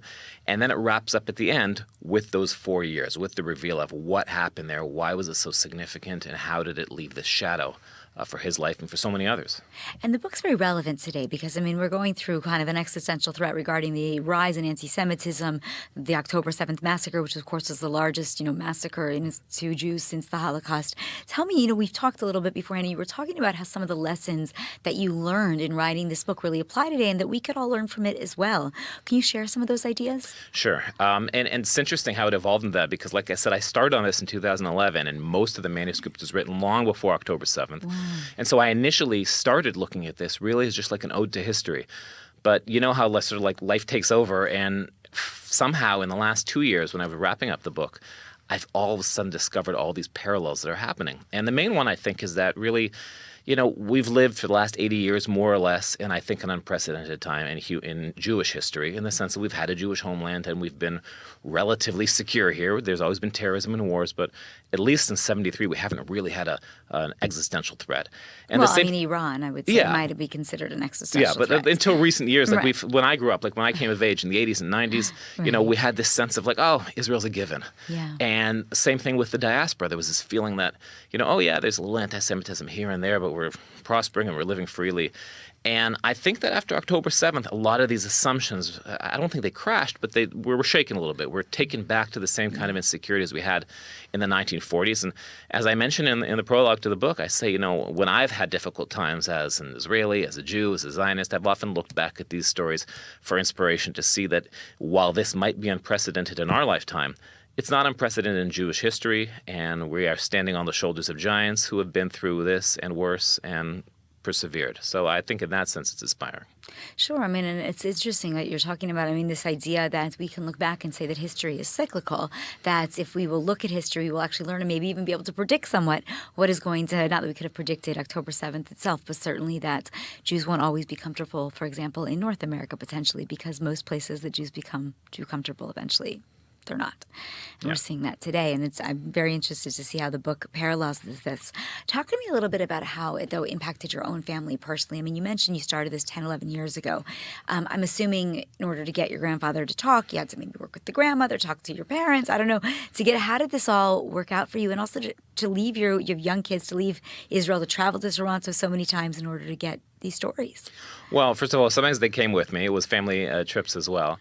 But look, it wasn't easy because, as you know, I'm a journalist, so that's my nature. But when it's your own family, it's much more difficult. Well, you don't want to ask those leading, pressing questions, maybe. Well, I've sort of, I've done it so long that I know how to ask the questions. I know how to get the stories out of people. Mm-hmm. But when it's your own family, it's far more different because you know the sensitivities more, and you know where you can tread and where you can't, and you don't have that impartiality that you have when you're doing a story about someone who you're not necessarily as familiar with.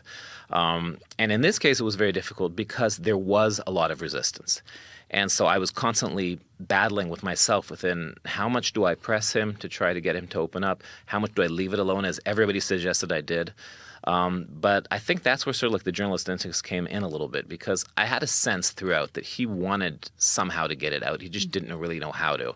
And we sort of had to wait for him. And so when I set out on this, I said one goal to myself. I said, I'm going to only take him as far as he's willing to go. I'm going to give him the options. I gave him, all the forms to fill out to get his records and all these kind of things. And most of the time he rejected them. But as the time went on, he saw the stories I was doing regardless. And he kept on commenting all the time. Every article I wrote for the Associated Press about Holocaust survivors and World War II veterans. And then he would chip in, and it was like this approach avoidance kind of thing. Mm-hmm. At the beginning, I'd come to him and he'd shut down. And then when I'd relent, he'd come to me with stories about some friends of his. And so that sort of was like this delicate dance, I call it. And it was very satisfying both professionally, but also, I feel like we got closer than we ever had before through that process. Why was he so resistant? Did you ever find out why he really shut down so much? And for 90 years, or not 90, but 60 years or some odd plus, 70 years didn't share the story? Well, he had his own reasons, personal reasons, but I think he also reflected generally the attitude of World War II veterans. And, we're Generation X. Our parents are the boomers. They're the greatest generation.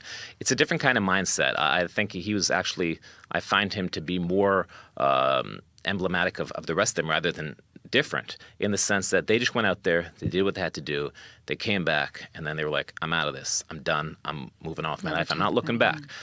Obviously, people had different experiences. There was a lot of trauma, I know you're interested in trauma, but back then they had no such thing called PTSD. They had no word, right? They didn't have a word they for called it shell shock or lack of moral fiber, all these kind of designations which were shameful. I mean, we know about that also, like in World War II, that, there was one soldier who was shell shocked and Patton ended up punching him and he got in trouble with that because he was like, what kind of soldier are you?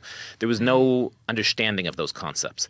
And so a lot of people who came back with that, and essentially, I mean, everybody had some form or another of trauma. I mean, they were exposed to unbelievable horrors over there. And so, they shut down, they moved on, and that's sort of and there was also the man thing, when you're a man, that's sort of how men in that generation dealt with things. Well, so it's really fascinating to think about it because you're right. Today's generation, especially the more modern, forget our generation, but the newer generation, everything's out. Social media, it's, they can talk about everything. And I think, as you mentioned, trauma, really dealing with PTSD started in the 1980s. It's a very new idea. So many, many years after these people would have experienced this war. So, what surprised you most during this 10-year journey that you had with your grandfather and writing these stories? A lot. I think the main thing, I guess, what surprised me was just sort of how widespread this was. Like for us, we grew up in an era where we thought it was so heroic and we have these images we have in our mind. We've all seen movies and TV shows and conjured up in our imagination and read books. I at least have read a ton about World War II. But in the way it was experienced in people's lives, it had just such a profound effect on the way they went afterwards. And especially for the Jews, they had their own kind of angle. So I was surprised at how it made people much more connected to their identity, how it spurred a lot of them to come afterwards to Israel, either to move here or to just come and fight in the 48 War.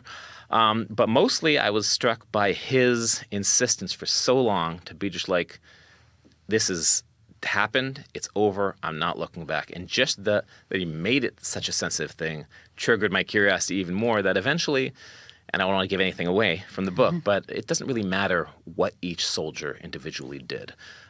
They were all part of this huge effort that changed the world and gave us the world that we live in today. And so there was a profound sense of appreciation, I think. And your grandmother, you mentioned he was in the uniform in the wedding picture, so she must have been involved at some point in the story. Did you speak to her too for this? Yes, before. I mean, my grandparents passed away a few years ago. My grandfather made it to over the age of 100. Wow. So thankfully for him, he had a chance to, and he opened up the older he got, the more he opened up. Maybe he didn't realize he was opening up so much. My grandmother too, for years I tried to get to her, and she was a tough, Jewish matriarch, and she was like, leave him alone, doesn't want to talk about it, let it go, But of course, her life story is also explored in this book as well. She immigrated to Canada from Poland in the 1930s. Their family escaped before the Holocaust. So there was a direct link for her as well. And for him, I mean, I always there are all these little clues around. Like in the house, I always had these pictures or all these images or things that he held. And like even the wedding picture I talk about, I was like, well, why'd you wear your uniform at your wedding? I mean, did you have to do it still? Was it a sign of patriotism? Was it sort of like this sense of showing that you're a soldier? And, he was a very funny guy. He was actually, and his response was, it's the only suit I had. That was sort of like, they didn't have a lot of money back then. So that's usually our interactions were like that. He was always sort of poo-pooing things aside. And it was very frustrating for a long time. But it feels very satisfying to know that we went on this journey together. Yeah, it must be an incredible memory to have of your grandfather now and something you can give to the world, now that he's not here. Amazing. Now, you mentioned at the beginning that you're a journalist. You've been a journalist for a long time, worked with the Associated Press, and then in recent years, you've moved to do more technology writing. Did this sort of fill that void for you also a little bit to be able to let you kind of bite into these stories when you're doing more, let's call it marketing writing or more promotional writing, I'm assuming, when you're working with the technology company?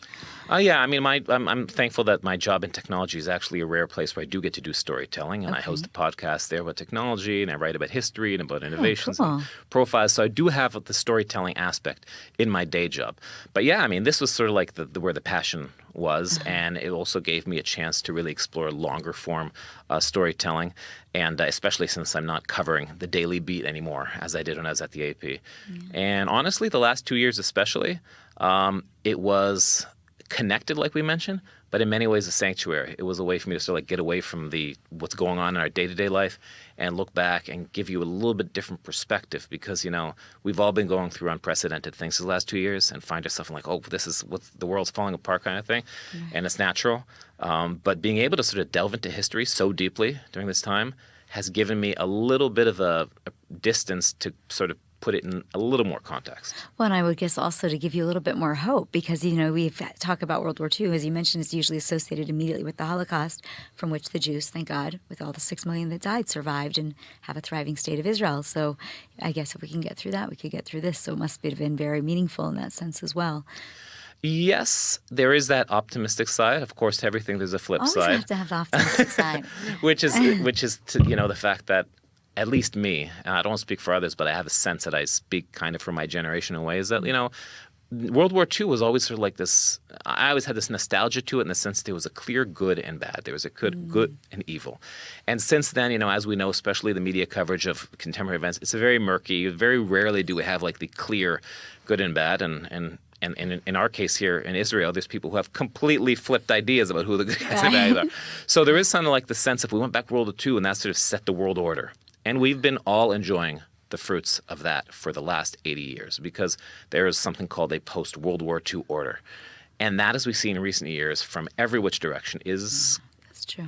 I don't want to say crumbling, but it's shaken. Mm-hmm. And so looking back at World War II, it's sort of also upended some of my assumptions. I always assumed, like, okay, it was the end of it and moved on. And always reality is more complicated than the way that we paint it. But there is a sense that we really need to preserve that which was fought and lost by so much in that war. Do you think that we can ever go back to that reality of the good versus the evil and understanding who's who, or do you think the world actually has shifted? Well, there's a lot of different, reasons for that. It's some of their political, orientations. A lot of it has to do with the technology and media and social media and all these things. And even back in World War II, I'm sure there were some people who were on the Nazi side. I don't know. I always wonder, what the media was like back then, like saying, this side, that side. Well, obviously the Nazi media, because it was controlled by the Germans. But today, I don't know. I've always been very wary throughout my career to compare anything to the Holocaust because I do think it's a singular event in human history.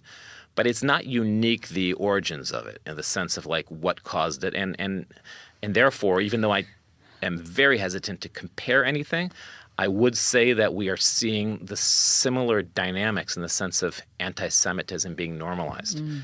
And that I find very troubling, and that's something which I don't think my grandfather or any of his comrades would have imagined would be 80 years later.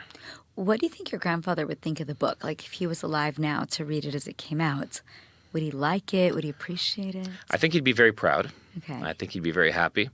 I know that because the first stop in this journey was when in 2019 I published a long story in the New York Times Magazine about him and his friend Wilf Cantor, who was this pilot who fought in Israel's War of Independence and in World War II. He has a completely heroic story. And before that, I knew he was so hesitant, my grandfather, but eventually he was like, nobody wants to hear my story, nobody's interested in me. But then when it came out, he sort of showed interest, he printed it out, he showed it to people, he talked about them, and eventually he sort of gave a talk after he was 100 years old. He gave a talk about World War II and Remembrance Day in 2021. So I joke in the book that, it only took him 100 years, but he got there eventually. It's incredible. It's really amazing. Now, tell me a little bit about balancing the acts of, a journalist, as you said, is impartial. And so here you're telling a personal story, which journalists tend not to do. So how did you balance that? How did you learn to write a book like this when most of your career has been focused on being outside the story? Well, in that sense, actually, it felt pretty natural because really? I took the journalism skills and I just sort of turned the camera around. It's almost like, thinking about, when you have your phone, you take a selfie. It was almost like that. It was a sense of, I still did all the research like I would as a journalist. I interviewed a lot of people. I tracked down World War II veterans. I went to museums. I read books. I did all these things that I would have done for a normal thing. But then there's also this retrospective on yourself too, and therefore felt at the end I didn't have a choice, and I included myself in the story, and the story sort of tells itself as a journey between us and the parallels between us and all these things we're talking about. Whereas initially it was just I want to do a profile of my grandfather, but it turned into really an exploration of the legacy of that. 4 children, 9 grandkids, 14 great grandkids, and sort of to see how the result of that war created the reality that we're all living in today. Fascinating. So tell me something, regarding the issue of the silence. I want to go back for a minute. You spoke about the veterans that really returned home. They stayed silent. So with regards to that, do you feel that the memories are going to be accurate today? You know, as you were doing your research, did you feel that these people reflected what you were able to find in your other research? And how do we know that the stories, I mean, at 90 and 100 years old are true? Well, it's interesting. I mean, part of the, I guess, professional motivation was, like I said, I specialized at the Associated Press on reporting on Holocaust survivors. And that was sort of like a beat that I carved out for myself. And that was because I really felt that this is a mission of mine to get as many stories down as possible before they're all gone. Do you feel like the Associated Press would let that kind of beat exist today? It's just so interesting, you know, so I made it my own. I mean, I'm sure they still write significant stories, but for me, it was like I was there between 2005 and 2020. Wow. And during those 15 years, I think I wrote more, at least according to Yad Vashem, I wrote more Holocaust stories than anyone else during those periods because I felt that was like, that's the window. I mean, they're just not around anymore. Right. And that touches on what you mentioned now about memory. A lot of people from the Holocaust and from World War II did not want to speak for a very long time. Right. Because it was either shame or taboo, or they wanted to move on, or it didn't reflect what people wanted to see. And in Israel, there was a sense of, let's talk about the Warsaw Ghetto Uprising. And by the time it came around where it was acceptable for these people to tell their story, they were older. And so, like, my last stories was all about children. There's not a lot of, there weren't even in the last few years people who could tell all these stories. So it turned into like a second generation kind of storytelling. And now we're even essentially in the post-Survivor era. So you've got holograms and recordings, and Steven Spielberg has a huge archive, and there are all these things there. But there's nothing like talking to people in the flesh and seeing it and appreciating it. And so that was always my motivation, both with my work at AP and also with this book in particular. I said, I don't know what's going to happen. It was really a journey into the unknown, but I said, I will not forgive myself if I didn't try. And so that was pretty much the driving force. And whatever happens, happens. I don't want to look back one day and say I could have, should have, would have. But you were trying to push to get some kind of museum here in Israel that would at least reflect some of the material that you've researched in the stories of these World War II veterans, the Jewish ones. And my understanding is that hasn't happened. People aren't into it. Why do you think there is hesitation to capture this and to make it a museum? And we have a Yad Vashem. I mean, obviously different, but we need to capture the story. Well, first of all, it's interesting because this museum that you're mentioning, and I'll talk about it sort of paralleled my own journey. I stumbled upon it in 2015. Okay. It's been in the works then over 10 years. So somebody else wanted to do it. Yeah, somebody else was doing it. They had it. They had a lot of bureaucratic issues. They couldn't find the funding. They couldn't get things going. Okay. There is a museum that exists. It's in Latrun, and it hasn't officially opened yet, but it's still, people are able to coordinate for specific visits over there, and that is the Museum of the Jewish Soldier in World War II. And there's a lot of reasons why it took so long for it to come around or what people were interested in. I think it's an important place to have because it is an accompanying to Yad Vashem. Yad Vashem tells the story of the Holocaust. Right. And that, as I said, I acknowledge and appreciate and think is the leading narrative. But this other narrative has not been told. And so this, I think, is a balance to that. It tells you that, yes, the Jews suffered, they were victims, but they also fought everywhere and battled, and there's so many amazing stories of those people. And you mentioned, though, that some of these soldiers also faced anti-Semitism while fighting with the Allies. So tell me a little bit about what you discovered there. Was it very different than what we were seeing, I'm assuming, in anti-Semitism than today, or similar? Yeah, I mean, my grandfather, they grew up in a time where anti-Semitism was like more culturally acceptable in the sense of like, today it's weird. Today we have, all these words you're not allowed to use and everybody's politically correct, but there's an underlying, I feel like the anti-Semitism comes out in different ways. Right. Back then it was, slurs, it was quotas, it was stereotypes, it was, the way you were regarded. You weren't allowed to join, golf clubs or gyms. And like even in Toronto, I tell a bit of the stories over there how, they couldn't go to certain hospitals. They had to open up their own hospital. But my grandfather, he sort of tells it sort of like as, by the way, I mean, so one of his best friends was like an anti-Semite. He was like, he didn't even know why he called it. It sounds ridiculous to say, but it feels like it was more like, naive anti-Semitism. Like I'm sure there were the diehard racists that were out there. But generally, I mean, even he said that in World War II, there was sometimes quote unquote positive anti-Semitism in the sense that it was like stereotypes. Like my grandfather was a navigator. Okay. Why was he a navigator? Because they tended to put Jews as navigators. They assumed Jews were smarter. And they'd know where they were going, and they were good at math. And my grandfather said, I was no good at math, but they just thought I was, so I went into the navigator track. So there's all these kind of like things which today would be considered not PC. Oh, you can't assume that. But in many ways, some of the stuff we see today is even more nefarious in that way.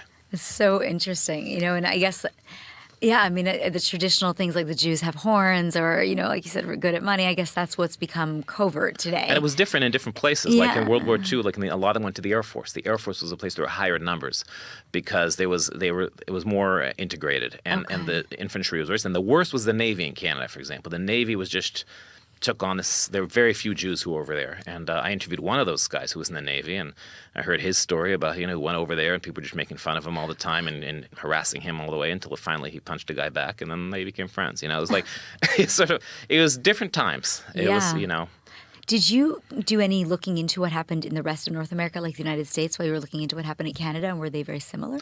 Yes. Well, the United States had the biggest fighting force in World War II. There were 550,000 Jews who fought in the American army. Oh, wow. Those are 200,000 in the Red Army, the Soviet army. That, by the way, was the bloodiest front. If you're talking about 500,000 Jews who served, of them, 200,000 died. So we're talking about 40% dead.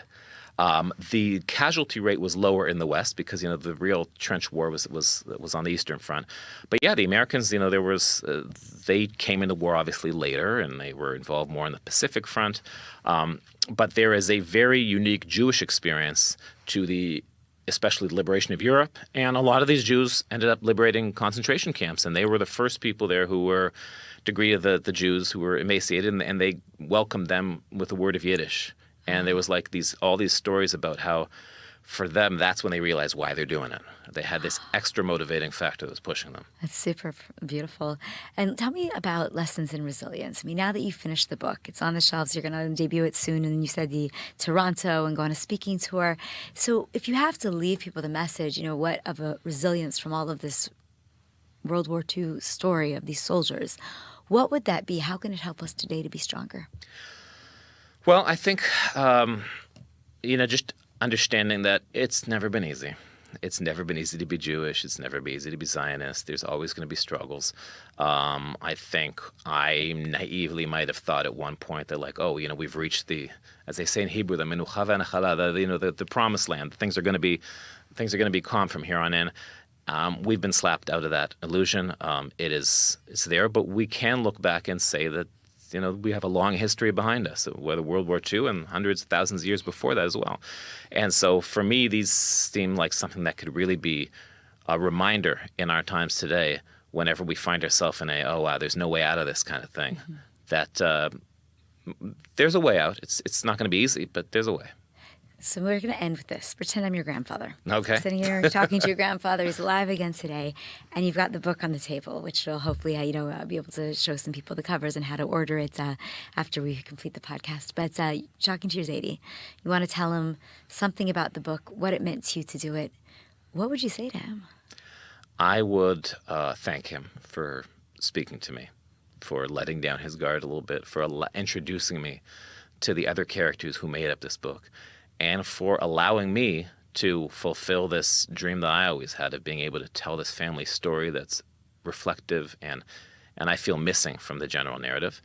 And I will tell him that I really appreciate that he allowed me to do that, and I hope that he appreciates what I've done for him, which is to leave this memory of him that will live on. Amazing. Well, Aaron Heller, thank you so much for being here today. Thank you.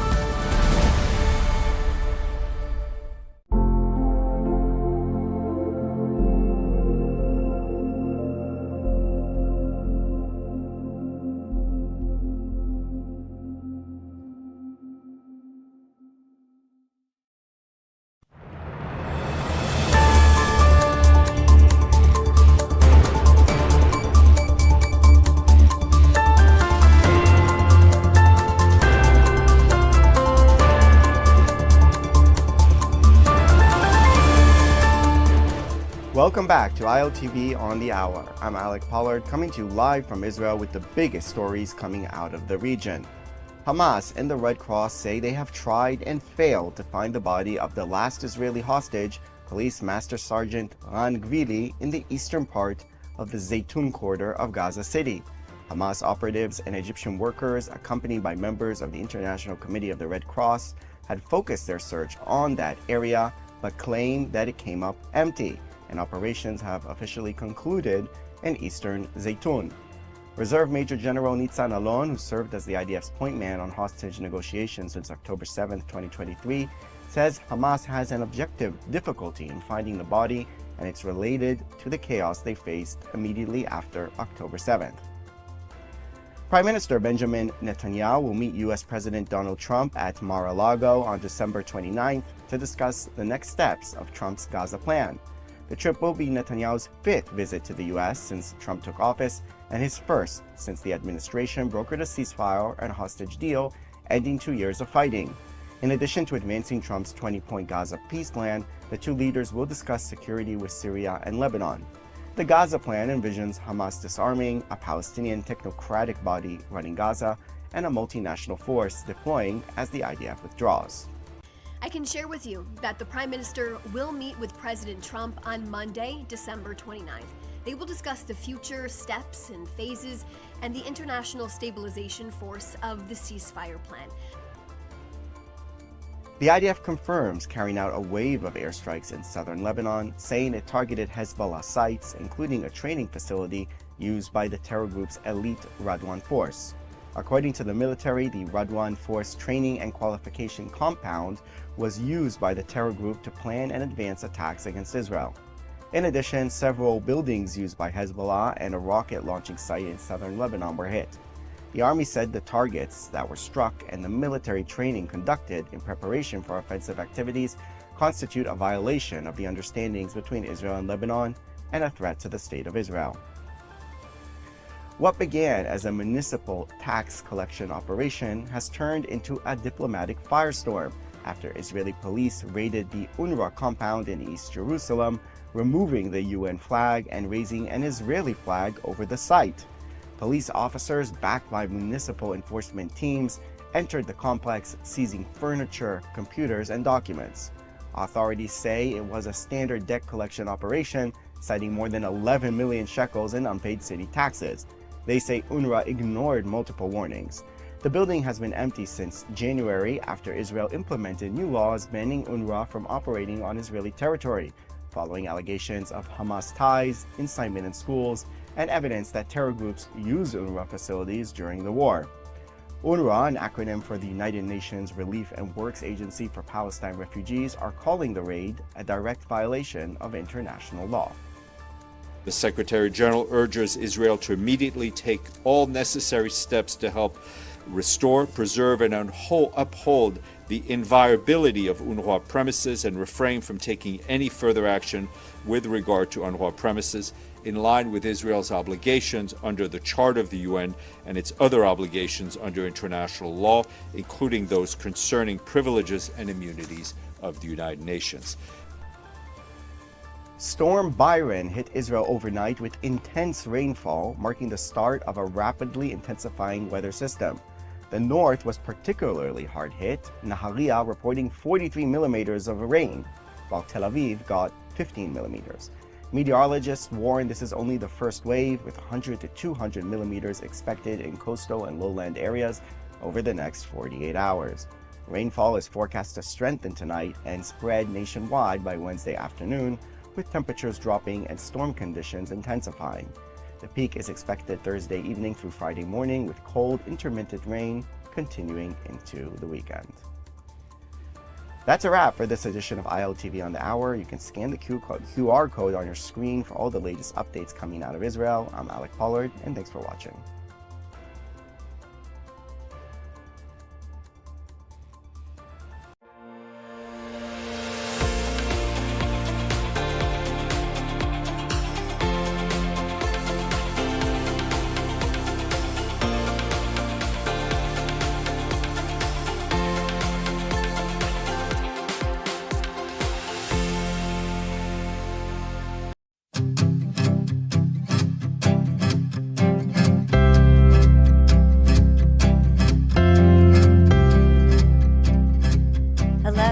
Welcome to Hadassah on Call, New Frontiers in Medicine. I'm your host, Mayan Hoffman. As parents, we constantly worry about our children, from their first steps to their first day of school and beyond. And one concern that has grown significantly in recent years is autism. It's a word we hear often, a diagnosis that seems more common than ever, and for many of us, a lingering worry in the back of our minds. I'm a mother of 5, and even as my kids grow older, I sometimes wonder, what if something was missed? What if a diagnosis comes later? Autism, along with other developmental and cognitive disabilities, is something every parent wants to understand better, especially when early intervention can make all the difference. Today, we're joined by Dr. Ariel Tenenbaum, an expert in pediatric disabilities and the head of Hadassah Medical Organization's Down Syndrome Center. He's here to break down what autism really is, how it's diagnosed, and what parents need to know about treatment, support, and the latest advances in early detection, including the role of artificial intelligence. We'll also discuss how the war has impacted children with disabilities and explore the broader landscape of disability care in Israel. If you've ever wondered about the signs of autism, the role of genetics, or how best to support a child with disabilities, you won't want to miss this conversation. So, let's get started. Welcome, Dr. Tenenbaum. Well, thank you for having me. Thank you. Of course, now I want to start by defining autism. We often hear this saying, people or so-and-so is on the spectrum. What does that really mean? Well, this is a very good question because it has to be specifically identified, and there are criteria that are on the book of that is called DSM-5. It's like the Bible of psychiatry, and there are 3 main categories. All of them are there in autism. One of them is, as we are now doing, the ping pong of the talk and of the relation. The other one is maintaining friendships and relations with persons. And the third one is the communication abilities, which are verbal and non-verbal. So all of them are typical and are actually mandatory to give the diagnosis of autism. Also, there are some behavioral and environmental aspects, which are repetitive movements or in speech, stereotypes, movements, hypersensitivity or hypersensitivity, and other things that are more of the behavioral and the habits of a person that has autism. But the 3 main ones that I talked to you about, just mentioned them before, these are the mandatory criteria. What causes autism? It's something that's genetic, you're born with it? Well, it's a very big question, and the answer is even bigger because there are so many answers to it. Well, there is a part of the genetic, and there are some rare syndromes that autism is more frequent in them, and some people do have autism because of a specific genetic anomaly. But the environment is very important in autism, and we know that even, I think that the classic example is identical twins, in which you can identify autism in one of them, and the other one does not have autism. And obviously they have the same genetics, and they live in the same house, so they are exposed to the same environment, and still we see differences. So there are many, many questions still ahead of us to understand the full, the answer to your question. Sure. And I guess the next follow-up question to that would be regarding the diagnosis. How do we diagnose somebody with autism? I've heard there's some new work with artificial intelligence, perhaps, that can help us to get a better understanding. Yes, especially in the early signs of autism. The average age of diagnosing autism in Israel and in other countries is about 3 years old. But when you go back to the history of the child, you see that the difficulties appeared much earlier. So there are some signs that you can see even when the baby is a few weeks old and months old. If I give you an example that is actually bothering, if a child, like the mother or the father, go to the cradle and look at the child in the middle of the night, and child is awake and he does not cry and doesn't seem to be bothered with the fact that there's no light and he's alone and nothing bothers him. So this is one of the phenomena that we see in retrospect, that the mother or the father can tell us about the child, even though he was diagnosed when he is 3 or 4 years old. About AI, this is actually something that Hadassah is involved in. There is a very nice startup that was, there is a clinical study that I'm involved in, and we are working on it in Hadassah. The company is called little1.care. And the device, which is actually on sale because they went to production, is called Elora. And it's a really nice device. It's about an inch square. It's not heavy. You attach it to the whatever the baby is wearing. It doesn't radiate anything, and it gets every sound that the baby, the output and the input of sound, movement, and everything that you can even think about what's happening to the baby. So you get a lot of data. Okay. And when you get a lot of data, you can try to analyze the data. And then if in a year or 2 years or 3 years, the child has autism, you can go back to the data and maybe find some very, very fine differences or things that pop up when you do a big data analysis, and you can see the early signs. So hopefully this device will be helpful for these kind of kids. But what would be the advantage if you're waiting till they get the diagnosis? In other words, is this so that we can help other parents in the future be able to identify it? Is that the idea? Because it's not helping to identify it currently. Right. So this is hopefully the near future. What we need to do is do early diagnosis. In Israel, in the mother and child centers, they do have a questionnaire for mothers. For example, can you calm the baby? If the baby cries, you take him with you, and does he respond to his name? Does he make eye contact? So there are some very simple but actually very effective questions that you can ask the parents and to see whether there are early signs. Now, the early diagnosis in autism and in other intellectual disabilities and other problems is crucial. It's key to the early intervention, and we do see a profit of measures that we take with these kids and their parents. So when it comes to mild autism, because I know, again, we talked about that spectrum in the beginning. Right. If it goes missed, is that such a big deal? Can people live with autism being undiagnosed? That's really interesting. We ran for 12 or 13 years in Hadassah Mount Scopus a center for the evaluation of disability with the contract with the Ministry of Social Affairs, and thousands and thousands of persons came for the diagnosis. And actually, it's really interesting to see adults that, they are 22 years old, 25 years old, and suddenly they think about themselves. They are independent. They live, they work, they live their lives, and they say, maybe I have autism, which is really extraordinary, and they do the diagnosis, and actually some of them are found to have, the full criteria of autism. So some of them do manage in life, but they can tell you about the struggle and the difficulties. And because there are some treatments and some modifications in life that you can take, I think it is really important to diagnose. And I definitely want to talk about treatments. I do have one other diagnosis question real fast with regards to pregnant women.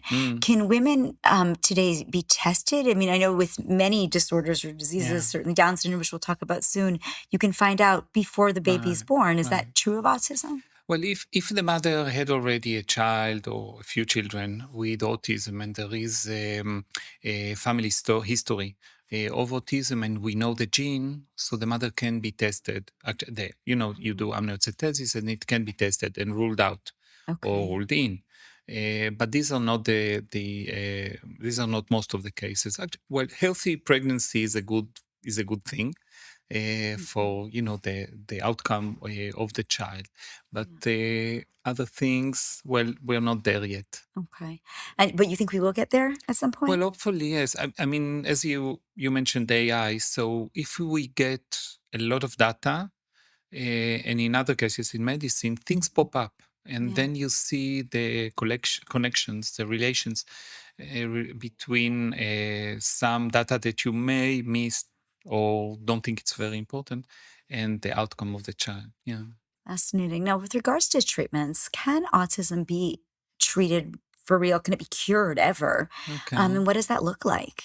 Well, again, it's very interesting. I treat persons with Down syndrome. It's an absolute diagnosis. I mean, whether you have an extra 21 chromosome or you don't.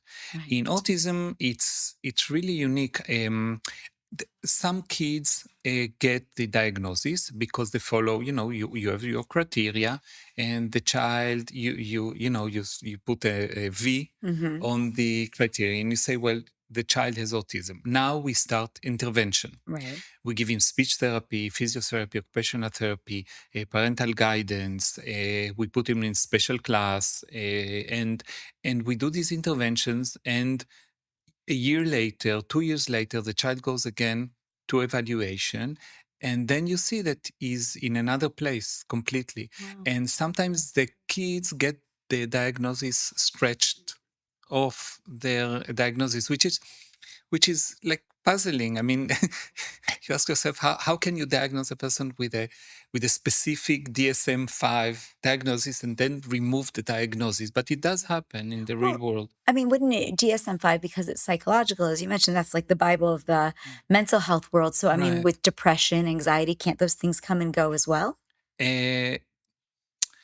I'm not a psychiatrist, but I did read a very nice article about people that are treated for depression for example, with one of the SSRIs medications like Prozac, Seroxat, maybe Cipralex, maybe you know these medications. And sometimes you go to the psychiatrist and get your treatment when you're in the bottom of the situation, of your situation. And then you start the medication, but when you after a period of time, after the trauma, after the bereavement or whatever the person is going through, there is some relief, and the person can go through a process of healing, and there is the environment and support. So sometimes the diagnosis is made when the person is in the worst of the worst situation that he was, but you can re-diagnose and reevaluate the situation and actually get off the medication if it's relevant for persons. It's also correct for many medications that people take for a very, very long time. And it's interesting to just stop for a minute after like 5 years taking a medication for your blood pressure, but you're doing now sports and you lose weight and you're eating healthy and you're in another place in your life. So maybe you do not need this medication anymore. So it is interesting. It goes also with all the diagnoses that you can think about with kids with disability. So, are there medications that children with autism can take? So kids with autism do take medication, some of them, but they are specifically for the symptoms that they show. So for autism per se, there are no medications. But if you see a kid who has autism, but also there are signs of ADHD, so you can treat ADHD with medications. If he has anxiety or severe behavioral problems or restlessness, or he doesn't sleep. So with these problems, we can deal and we can use the medications. But for autism per se, there are no medications yet. Wow. Now, what about involvement of schools, communities, parents, caregivers with helping children with autism? What is the recommendation there? So first, the diagnosis of autism is on the rise. I mean, you can see it in all the Western countries and also in Israel. We are talking now about 1 in 40, 1 in 50 kids. So it's really a lot. I'm sorry to interrupt you. Is that because we are now more aware of what autism is, or is that because more people actually have autism? Well, both. We are obviously more aware. I mean, there are persons that should have be given the diagnosis, and there are older people and like the missed cases of 20, 30 and 40 years ago. But we do see it's not just the prevalence, it's also the incidence. I mean, you do see the percentage going up, you do see the numbers going up, and we are not sure what we on earth are doing wrong, but something is happening, and we do see more autism. Interesting. When we don't, as you said, we don't know. We don't know if it's tied to use of electronics, pesticides, how people are handling their pregnancies, all of these, kind of myths that come out. We don't really have any answers. No, but we are sure that it's not for the vaccine from the Ah, vaccinations. okay, right. I should have named that first. I don't know. Yeah, I mean, no, that's... it's really important to emphasize this, because there was a few decades ago a horrible article that was published, and it was done wrong, and they actually deleted it from the journal. And I don't want to repeat all the history about the measles. I know that in the States there is an outbreak now of measles, and it usually occurs among persons that are not diagnosed. That measles can be a very, very severe illness with morbidity and mortality. So it's not from the vaccines. Now, what about the difference between autism in children and adults? I mean, you mentioned that sometimes adults get diagnosed with autism later in life. Is there a difference between how you would handle adults or late onset autism, if that's even a thing, versus childhood autism? It's interesting because one of my colleagues said that there is the Child Development Center, and he said that it should be changed to Human Developing Center, because we are evolving, and the development does not stop at the age of 18 or 21. I mean, we're still learning new things. I didn't use my cell phone when I was 3, because I'm 56 now. So obviously I didn't use the cell phone. So I learned how to use the cell phone. We are still evolving, and we are using different machines and different kind of communication skills and etc. And our work as pediatricians is very different from what it was 20 and 30 years ago. Now, the basic things are similar, dealing with the communication skills, habits, what's wrong and what's right, environment adjustments, etc.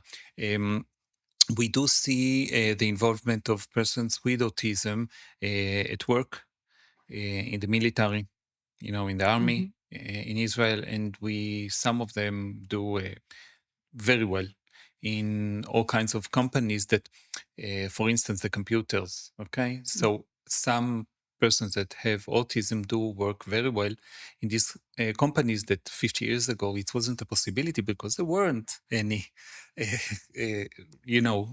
companies and jobs like that. So I know that your expertise is actually more on children with disabilities, and I wanted to sort of jump over from the autism to children with cognitive disabilities in general.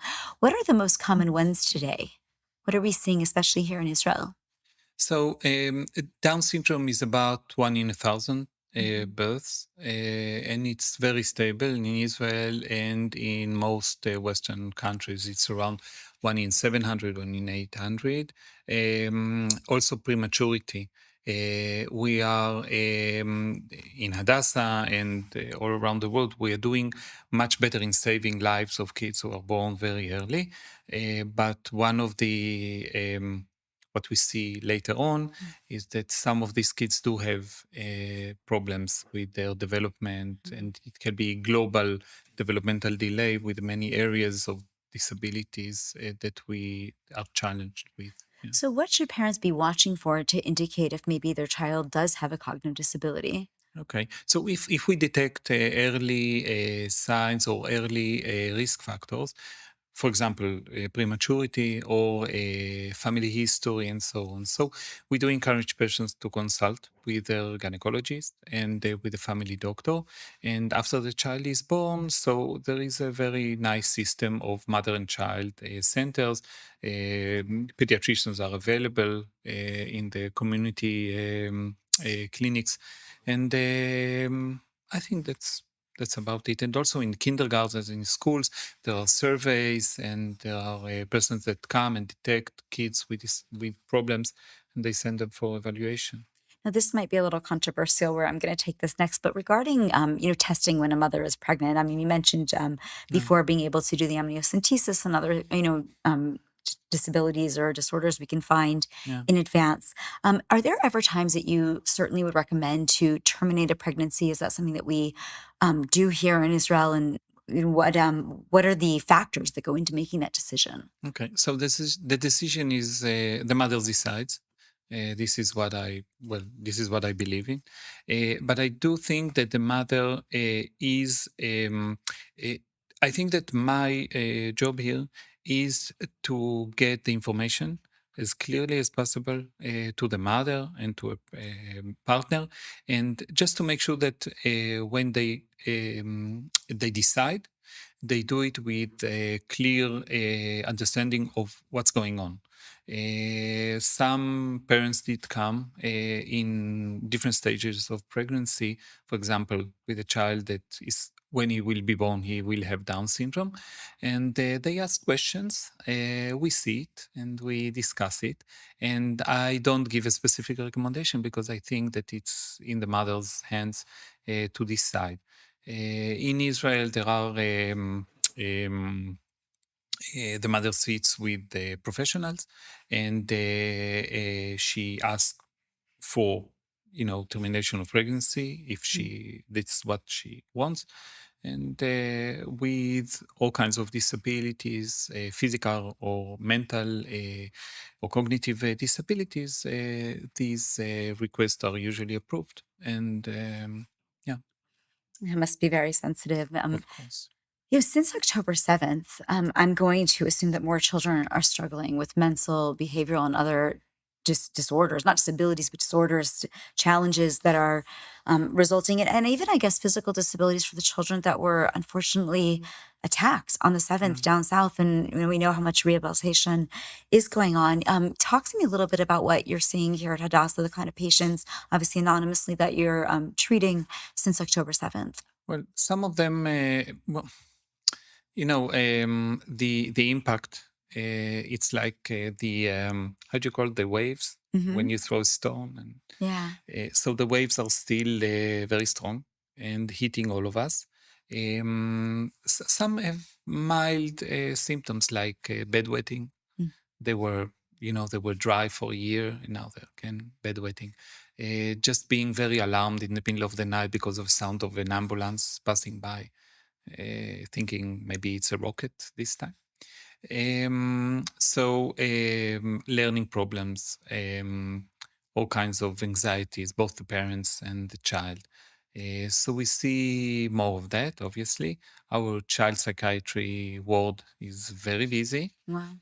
With many outpatient clinics, patients that come to the outpatient clinics. It's not only that, this generation just recovered from the coronavirus, Right. so it's they are challenged. Yeah, hopefully it won't have long-term effects. I'm thinking of my own daughter. I have an 8-year-old, and she, we have so few rockets in Jerusalem, and just from that first day, from October 7th, every, time afterwards, she asked me, she, for almost a year, actually more than a year, slept in our bed as a result of the rockets. Just she didn't want to go to sleep, and now she's back in her bed, but she'd slept in her own bed for a couple of years already. But she kept asking me, well, will there be rockets tonight, Mommy? Can you tell me if there'll be rockets? And that's not a disorder, but it's amazing, the impact that these things have on No, of course, on everyone. Of course, I have 5 kids. Well, me too. There you go. the younger is in the army, so there are no kids anymore. But I do have 3 grandchildren. Okay. And the older one, who was 3.5, we went abroad to Cyprus just for a holiday. And we went into the hotel, and he asked, where is the safe room? And we had to explain that rockets do not fall in Cyprus, but he couldn't figure out how it is possible, because his life, he doesn't live in Jerusalem, he lives in Gedera, and they did hear many alarms, and they know that in the kindergarten, when the alarm sounds, they have to run to the room, and he couldn't understand how the hotel doesn't have a safe room. So it's a challenge. Yes, Definitely it's a challenge for sure. So you think that there's going to be any changes that result in how we treat, children with depression, anxiety, or even cognitive disabilities as a result of the war? Is there new research coming out, anything like that? There is a very nice article, very nice. There is a well-written article about children in war in the Nelson's pediatric textbook, which was written by three professors from our department in Hadassah. It appears in the text, the world, the international textbook, and you see what happens with kids at war. So kids are at risk, and kids should never be involved at war. So I am, the notion, the perception, the understanding of what happens with kids that have that are under stress is documented, and we do see them. Actually, there is um, um, talking about stress. There are three kinds of stress. Okay. One of them is the acute, usually mild stress, like you are running late to somewhere. That's like me every day, so I Well, guess I'm always stressed. Okay, so you're running late, or you Uh-huh. have an exam tomorrow, or this typical stress that we deal with them every day, which is fine.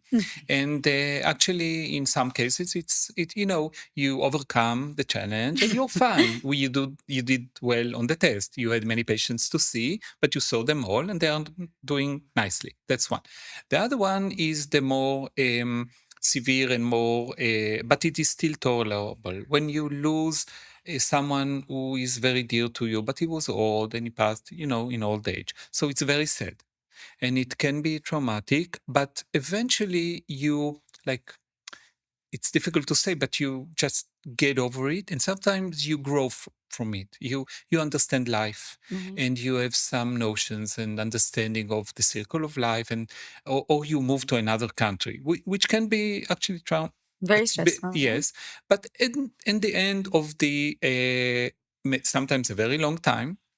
I'm also an Ole Hadash. I came from Argentina many years ago. Okay. Yes, I didn't know that. but eventually you understand the positive effects of it. But there is a toxic stress. This kind of stress is always bad. I mean, if a child is abused, there's no nothing good will come out of it. If the child is at war, if the child loses a parent or a sister or a brother. So these are toxic stress, especially if it goes on and on and on, like kids who are bullied at school, or kids who live in a household that, like, one of the parents has a very severe mental issue.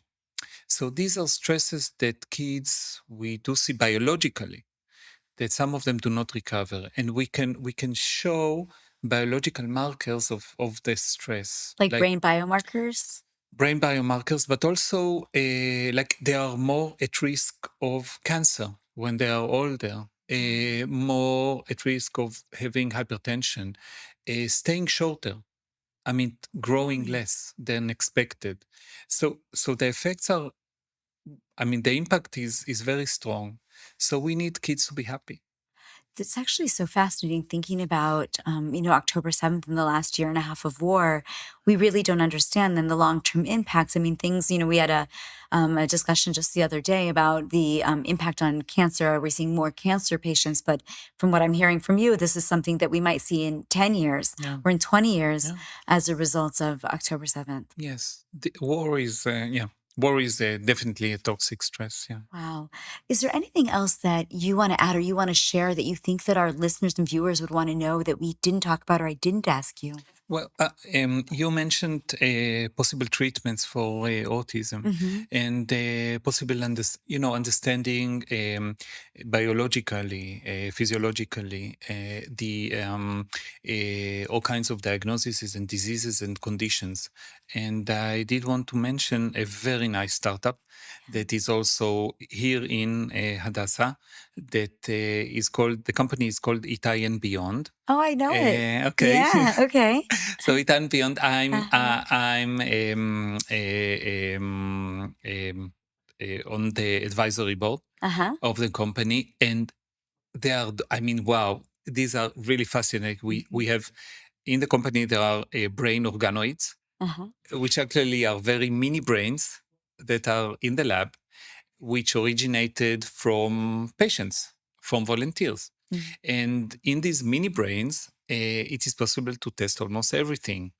For example, in the future, to see whether medical interventions or kinds of substances all kinds of medications that we didn't think about can make a big change.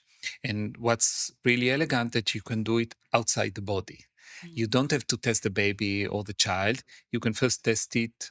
It's not on animals, Right. right? It's just on the small organoid that sits on the lab. And I think it's fascinating. We are now going to, with the company, of course, we are now going to publish the first scientific article.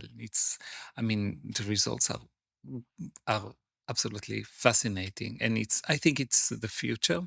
It's definitely a very big part of the future of understanding mechanisms and what works. You can test 200, 300, 400 kinds of substances, medications, molecules, and to see what makes change. It's really interesting. Wow, it's super cool. And what a great way to be able to end the conversation on such a high note. So thank you so much for sharing your information today. Thank you. Thank you for having me. Thank you.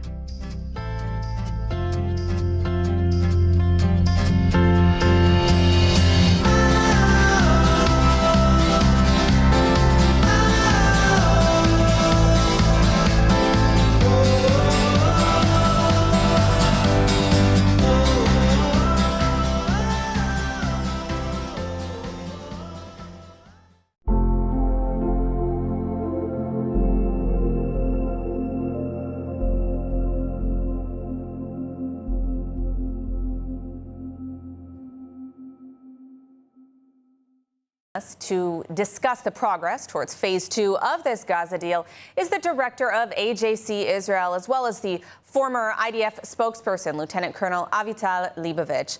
Avital, thanks so much for joining us today. Pleasure to have you here on ILTV. To start, what are your thoughts on this most recent push to move to phase 2 without the return, essentially, of the final hostage? So, as far as I know, there are a lot of actors here in the scene working at full power in order to try and facilitate and build the mechanism that will be here in Gaza in what we call the day after. But the day after, as you know, Emily, is not really a day. It's not a week. It's not a month. It's not a year.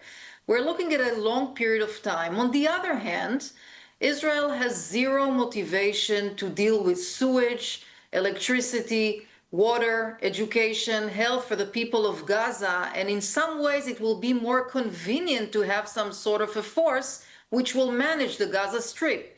The question is, what force will it be?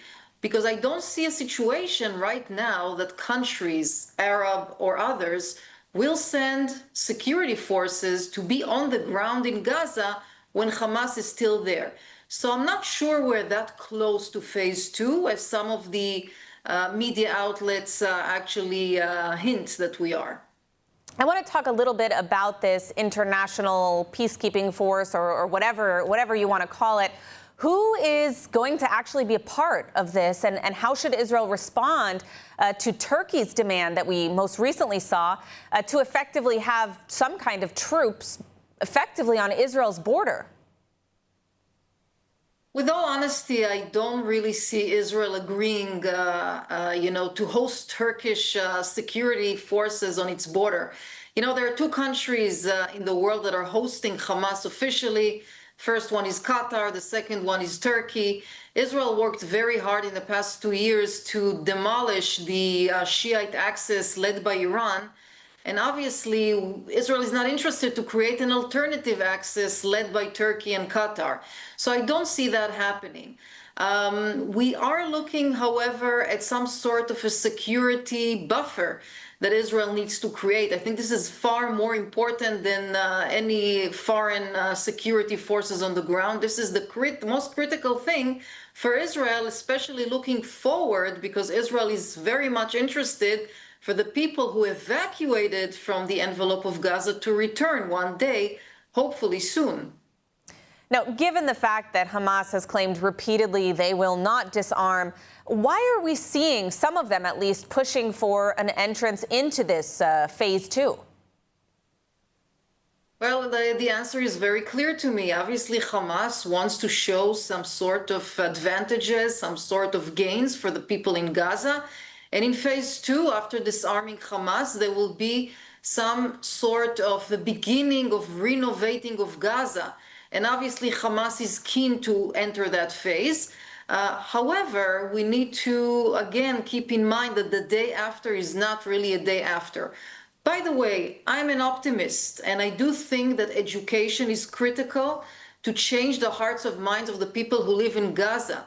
But this kind of education will take at least 1 to 2 generations, and Israel needs the moderate Arab countries to be a part of this future, as part of this stabilization. We are not there, we are not close yet, we are still waiting for the last hostage.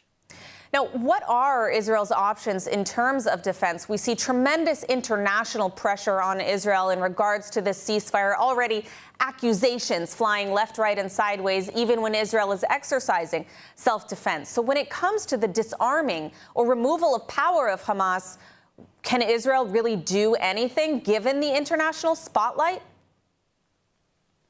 So the question is how much time Israel really has from the perspective of the international community. Are we talking about weeks? Are we talking about months? Israel's main concern is the security, and it will not move anywhere until we are assured, Israel is assured, that the border is safe and sound and that there will not be any additional rockets flying towards Israel. I'll remind the viewers that the first rocket, and maybe I'll remind the international community at the same time, that the first rocket that has been fired at Israel from Gaza was in 2001, namely 24 years ago. And obviously, this is not a situation that any country could agree to, and there is no motivation to return to that place. So I don't see really an option of Israel giving up its security for a second phase at this point of time. All right, well, we'll follow that closely, and hopefully we're both wrong on that front. I want to thank you for joining us, Lieutenant Colonel Avital Leibovich. Thank you. Well, joining us now to discuss the ceasefire violations by Hamas and the rapidly developing regional events is Colonel Richard Kemp, the former commander of the British forces. Colonel Kemp, thank you so much for joining us today. Always a pleasure to have you here on ILTV. To start, we've seen repeated violations by Hamas, including in the past day with planting an IED on an IDF vehicle. I want to ask you, is this ceasefire a lost cause? I think it's not the end of the story, shall we say.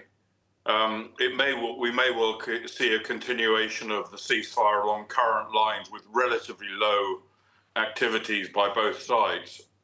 And of course, Israel maintaining the ceasefire as far as it possibly can, and responding only to serious threats or attacks by Hamas. It's of course Hamas that's responsible for all of the ceasefire violations we've seen so far. So I think we may well see a continuation of that for a bit. But at some stage, particularly if the level of Hamas activity increases, and Hamas is not only carrying out low-level attacks against the IDF, but also is working very hard to consolidate its own position of influence in the area that it controls. But so I think we come to a point where Hamas has got to be finally dealt with. Now I know that Trump's plan calls for some kind of international disarmament, neutralization of Hamas. Whether that happens or not is very much an open question. We have to hope it will, but I think the reality is probably that the only people who are going to actually physically disarm, confront Hamas and fight Hamas to take their weapons away from them, because they're not going to give them up voluntarily, is of course the IDF. Well, I want to ask you, we did just get the report about the assassination of Yasser Abu Shabab, who is the head of the Popular Forces, considered to be one of the opposition forces or limited opposition forces within Gaza against Hamas. What impact will this have, if any, on the situation on the ground? Well, I think it's very difficult for the forces, the non-Israeli forces ranged against Hamas within Gaza. They've been under constant threat. They've been under constant attack. Hamas has done everything it can to prevent them from establishing control, from gaining the upper hand over them. And this, of course, is a big blow. to them. I hope that there will be a replacement put in position who will have the same level of authority as the man that's been assassinated. But I think we can expect to see continued violence against Gazans who want to resist Hamas, and it's not just in terms of wanting to resist Hamas by use of military force, which has happened in some cases, but anybody who just rejects Hamas's control, who stands up against Hamas in any way or resists it, have in many cases have been killed, executed, and they will continue to do that because, of course, they're one of the greatest threats to them is losing the control of the civilian population. Absolutely. Interesting how we hear very little condemnation of the attacks on Gazans by Hamas themselves. But I want to go back to this phase 1 or phase 2, hopefully, that we'll get to. It hasn't been completed yet. We do still have one more hostage remaining, despite the fact it's been weeks. Yet Hamas has been adamant, as you mentioned, that they will not abide by phase 2 either, refusing to disarm, refusing to surrender governance. How will the international community respond to this violation by Hamas? Well, I don't think the international community, if there is such a thing, will do a thing. The United States and Israel are the only, in my view, the only significant movers in this game. Obviously, they can influence countries like Qatar and Turkey, which have to a certain extent, have influence over Hamas. But it's only really the US that has the kind of diplomatic power to maybe work towards achieving compliance with Hamas's agreement and with President Trump's agreement on the diplomatic front. And it's only Israel that has the capability of dealing with it and forcing this to happen if they don't do it voluntarily, which, as I said before, and as you kind of also said, there's no indication that Hamas is going to do so. I think Hamas is... We don't know. We don't know, of course, and we don't even know, Hamas is... anything they say cannot be relied on. Even if they reject everything, now, that could change. It could possibly change, but I'm not optimistic that it will. I don't think that unless they're forced to comply, that they're going to do so. All right. Well, Israel has signaled a willingness to some extent to accept in full the 20-point plan, despite calls for eventual Palestinian statehood.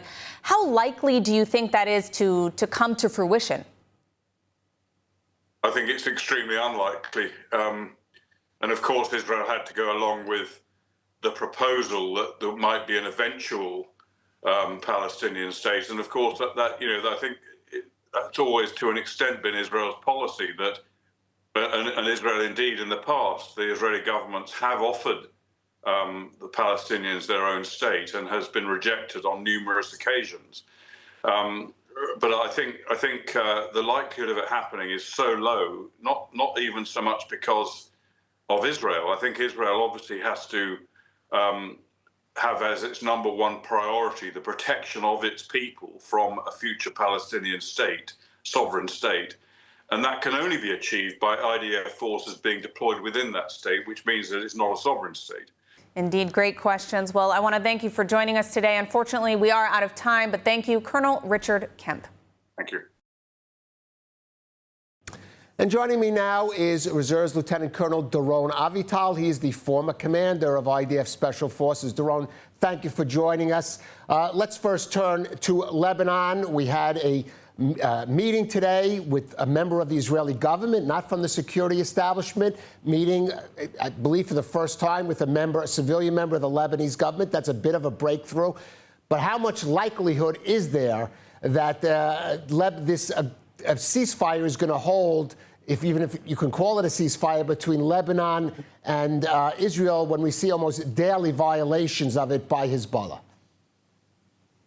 I think the American administration put its full weight on maintaining the ceasefire and trying to facilitate this process that in the end, everybody would have liked to see Hezbollah disarmed. So I think this meeting it's not from the security forces, but from the National Security Council. This is a big thing. And I think this was a push of the US administration, and I hope it will generate some outcome. We have to understand how weak the Lebanese army is in terms of its attempt to do it by force, to dismantle Hezbollah. So it has to be by political means, trying to disarm them first from the heavy weaponry and so on. This is a tough process. We have to protect the buffer zone until the Litani. This is really for us, this is the first priority, and then to see that they're not getting this weaponry in the Baca. So this is where we play, but we have to play it, we navigate it smartly together with the Americans. Right, and I want to move now to Lebanon's neighbor, Syria. Also, as we have reported, it appears President Trump pressuring Prime Minister Netanyahu to reach some kind of agreement with Syria. But a lot of skepticism here in Israel whether President al-Shara and his regime can be trusted, and even if he personally can be trusted, whether they can deliver. For example, he's been opposing this proposed buffer zone from Damascus until the Israeli border. So how realistic is it that Syria can meet Israel's conditions? No, here again, we have a circumstances in which we would have liked to see a country that has one law, one weapon, to see Syria the same way we want to see in Lebanon, and we can't trust fully those jihadists that are along our border. So we have to create this buffer zone. The question, how deep this buffer zone should be. We had this incident in Belgium, not far from underneath the Hermon. So we have to take care of our interests, but still, we have to work with the Americans. They have a real interest that the Syrian, that he will succeed to deliver. I mean, they trust his leadership. The question whether he will succeed to deliver its stuff. And we have the complication, which is not to be undermined, the issue of the Druze, that we have this affinity, that they have relatives in Israel. We have to see that they're interest and that they are safe. So we have to work out to balance all those interests. So a buffer zone, smart, not too aggressive, not a buffer zone that all the time does it in your face to the Syrian administration, but take hold and take care of our interest in this buffer zone of Syria, because we can't fully trust whoever runs there along our borders. Well, how far should Israel go? How far can it go in protecting the Druze in another country, in Syria? Yeah. Yeah, so there are two questions. First of all, the maps. We won't draw the maps here exactly. But in terms of the Druze, there has to be some tacit agreement between us and the Syrian government. We have to see that it is his interest, of course, to see that the minorities, the non-Sunni, the Druze, both the Druze and the Alawite that commanded Syria in the past, that they are relatively protected. Otherwise, it means that this is a regime that cannot deliver one Syria that is commanded from Damascus. So we have to do the max, but we have also to be very sensitive, because it's not like all the Druze in Syria wants to be completely aligned with the Israeli context. I mean, some of them do, some of them less, so we have to work it very smartly. It's a question of diplomacy, but this bond with the Druze as a platform that we can't undermine or underestimate. We have to make sure that we are there for them when it's needed. Now, along with being a former senior IDF commander, you were also a member of Knesset, Doron. The Knesset is now weighing the government's proposed revision of draft deferments for the ultra-Orthodox. Where would you stand, if you were there, on this controversial bill? Yeah. First of all, we stood there. We stood there in 2013, and basically the government that we were part of for 4 months, the coalition that Netanyahu formed with Kadima and with Ehud Barak as the head of the Labour Party and defense minister, in the end, this coalition in 2013 got dismantled because of this problem, what we called back then the Tal law about the recruiting of the Orthodox. So this is a persistent problem. So I don't know if I was a member of parliament, how would I vote? Most of the people think that this law is really a cover-up, a not serious attempt to resolve the problem. I would say that in order to resolve this problem, you need a real reform in the infrastructure, because even had you recruited those Orthodox, the question, where would they serve, in what position in the army, whether we can think of position within our security needs that are more connected with within the country, within the borders. Maybe we should see that soldiers that really are in the battle zone are compensated versus... so we have to work... There has to be a structural reform. I'm not sure this law is in this direction and whether it's a serious law. It's not clear to me. All right, then not clear at any rate if this will be the final version of the law that eventually gets voted on in the Knesset. We'll just have to see how it develops. Doron Avital, thank you for joining us here on ILTV. And joining us now with more on U.S.-Israel relations is Ari Hero, former Chief of Staff to Prime Minister Benjamin Netanyahu. Ari, thank you so much for joining us. It's my pleasure, Alita. Good to see you. Always great to see you as well. So how would you characterize the state of relations between Israel and the United States right now? I think the relationship is as strong and as close as ever. Let's start off with the point that the Prime Minister was invited for another visit to the White House, making it the 5th visit within the first year of this presidency. Just for the viewers to know, the most visits that a foreign leader other than Netanyahu has made to the White House in 1 year after a new president was elected. Prior to this was 2. So there's a very close relationship between the two leaders and between the two countries. I think that our success and the U.S. success in the region is very much intertwined. And I think that we've seen over and over again in the last year the level of cooperation between the two countries. So President Trump is standing by Prime Minister Netanyahu also regarding his trial. He's inviting him to the White House. There's definitely a very close connection there. But at the same time, he seems to be sort of tying Israel's hands when it comes to maneuvering in the Middle East. I mean, what do you make of this? I think that, while we sort of view the potential immediate threats through the lens of a post-October 7th Israel, President Trump obviously is looking at it through the lens of a broader Abraham Accord. Now, those two goals are not, they don't clash. Obviously, we too want to see the Abraham Accords expand, and we want to see peace in the region. So too, President Trump wants to see a secure and safe Israel. It's just a matter of what is more pressing and where they're coming from. So I think that the dialogue between the two leaders is going to continue. Obviously, Israel is going to continue to do what it needs to do to secure the citizens of Israel and the safety of the country. But at the same time, we will continue to work with President Trump at expanding the path to peace. Mm-hmm. And so you mentioned the Abraham Accords. Trump has had very good meetings with the president of Syria, of course, the crown prince of Saudi Arabia. And, he made it very clear that Palestinian statehood was back on the table for normalization to happen, something that, of course, Israel opposes. Could Trump, envision a scenario where Trump could essentially force Israel to make concessions towards a Palestinian state to reach this sort of grand dream of peace in the Middle East? Maybe perhaps even in the upcoming visit at the White House. What's your thoughts on this?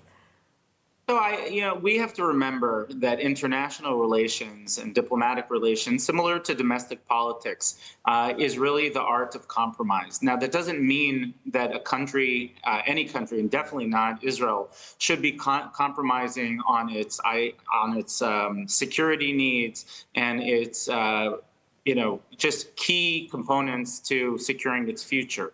Having said that, when you're dealing with the superpower of the world, the United States, and looking to broaden our own regional security, there's obviously a tightrope that we need to walk. Sometimes statements are made with the potential backlash for them really not facing a country for many, many years to come. I think that Trump's take on the Palestinian state really was, to a certain degree, lip service to the region, showing that he's not going to abandon that avenue. But at the same time, it's clear to the United States that Israel is in no position to make any significant or real steps towards Palestinian statehood when 85% of the residents and citizens of Israel oppose that type of move. All right. Well, Ari Hero, thank you so much for joining us today and for your valuable insights. My pleasure.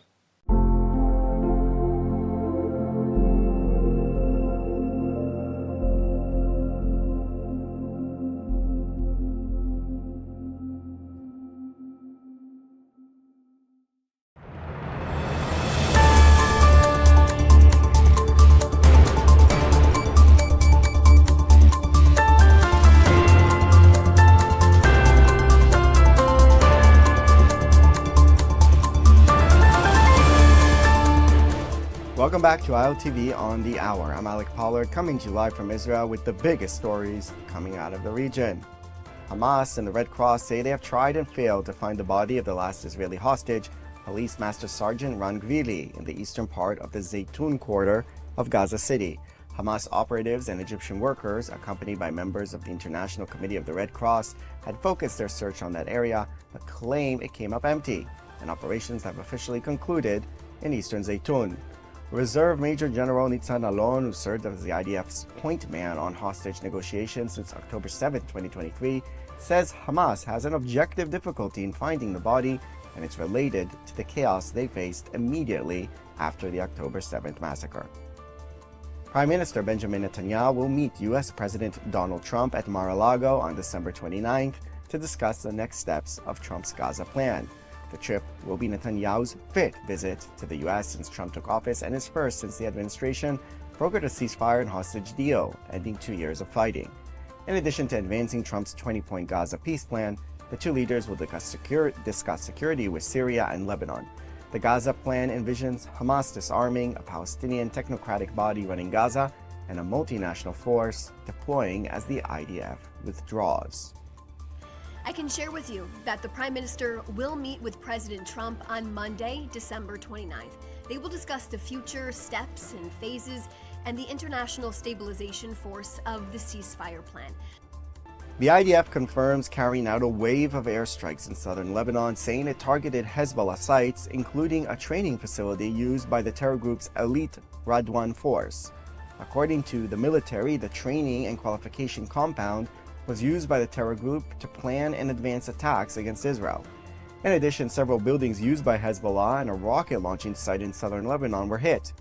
The army said the targets that were struck and the military training conducted in preparation for offensive activities constitute a violation of the understandings between Israel and Lebanon and a threat to the state of Israel.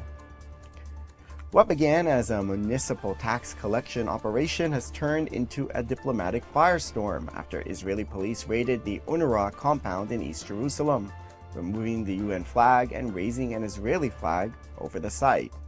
Police officers backed by municipal enforcement teams entered the complex, seizing furniture, computers, and documents. Authorities say it was a standard debt collection operation, citing more than $3 million in unpaid city taxes. They say UNRWA ignored multiple warnings. The building has been empty since January after Israel implemented new laws banning UNRWA from operating on Israeli territory following allegations of Hamas ties, incitement in schools, and evidence that terror groups used UNRWA facilities during the war. UNRWA, an acronym for the United Nations Relief and Works Agency for Palestine Refugees, are calling the raid a direct violation of international law. The Secretary General urges Israel to immediately take all necessary steps to help restore, preserve, and uphold the inviolability of UNRWA premises and refrain from taking any further action with regard to UNRWA premises, in line with Israel's obligations under the Charter of the UN and its other obligations under international law, including those concerning privileges and immunities of the United Nations. After over 2 years in hosting dozens of mass rallies, Hostage Square in Tel Aviv is finally being dismantled. The square was the main meeting place for the families of the hostages, survivors of the captivity, and citizens who expressed support for the struggle for their return. The dismantling began after the main activity moved from Saturday night rallies to Shabbat receptions in the square, in coordination with the family of the last hostage, the late Major Ran Gvili. The Tel Aviv Jaffa municipality said Hostage Square is a symbol of hope, solidarity, and support for the families of the hostages. As long as the last of the hostages has not returned, the municipality does not deal with questions concerning the changing of the name of the square. And that's a wrap for this edition of ILTV on the Hour. You can scan the QR code on your screen for all the latest updates coming out of Israel. I'm Alec Pollard. Thanks for watching.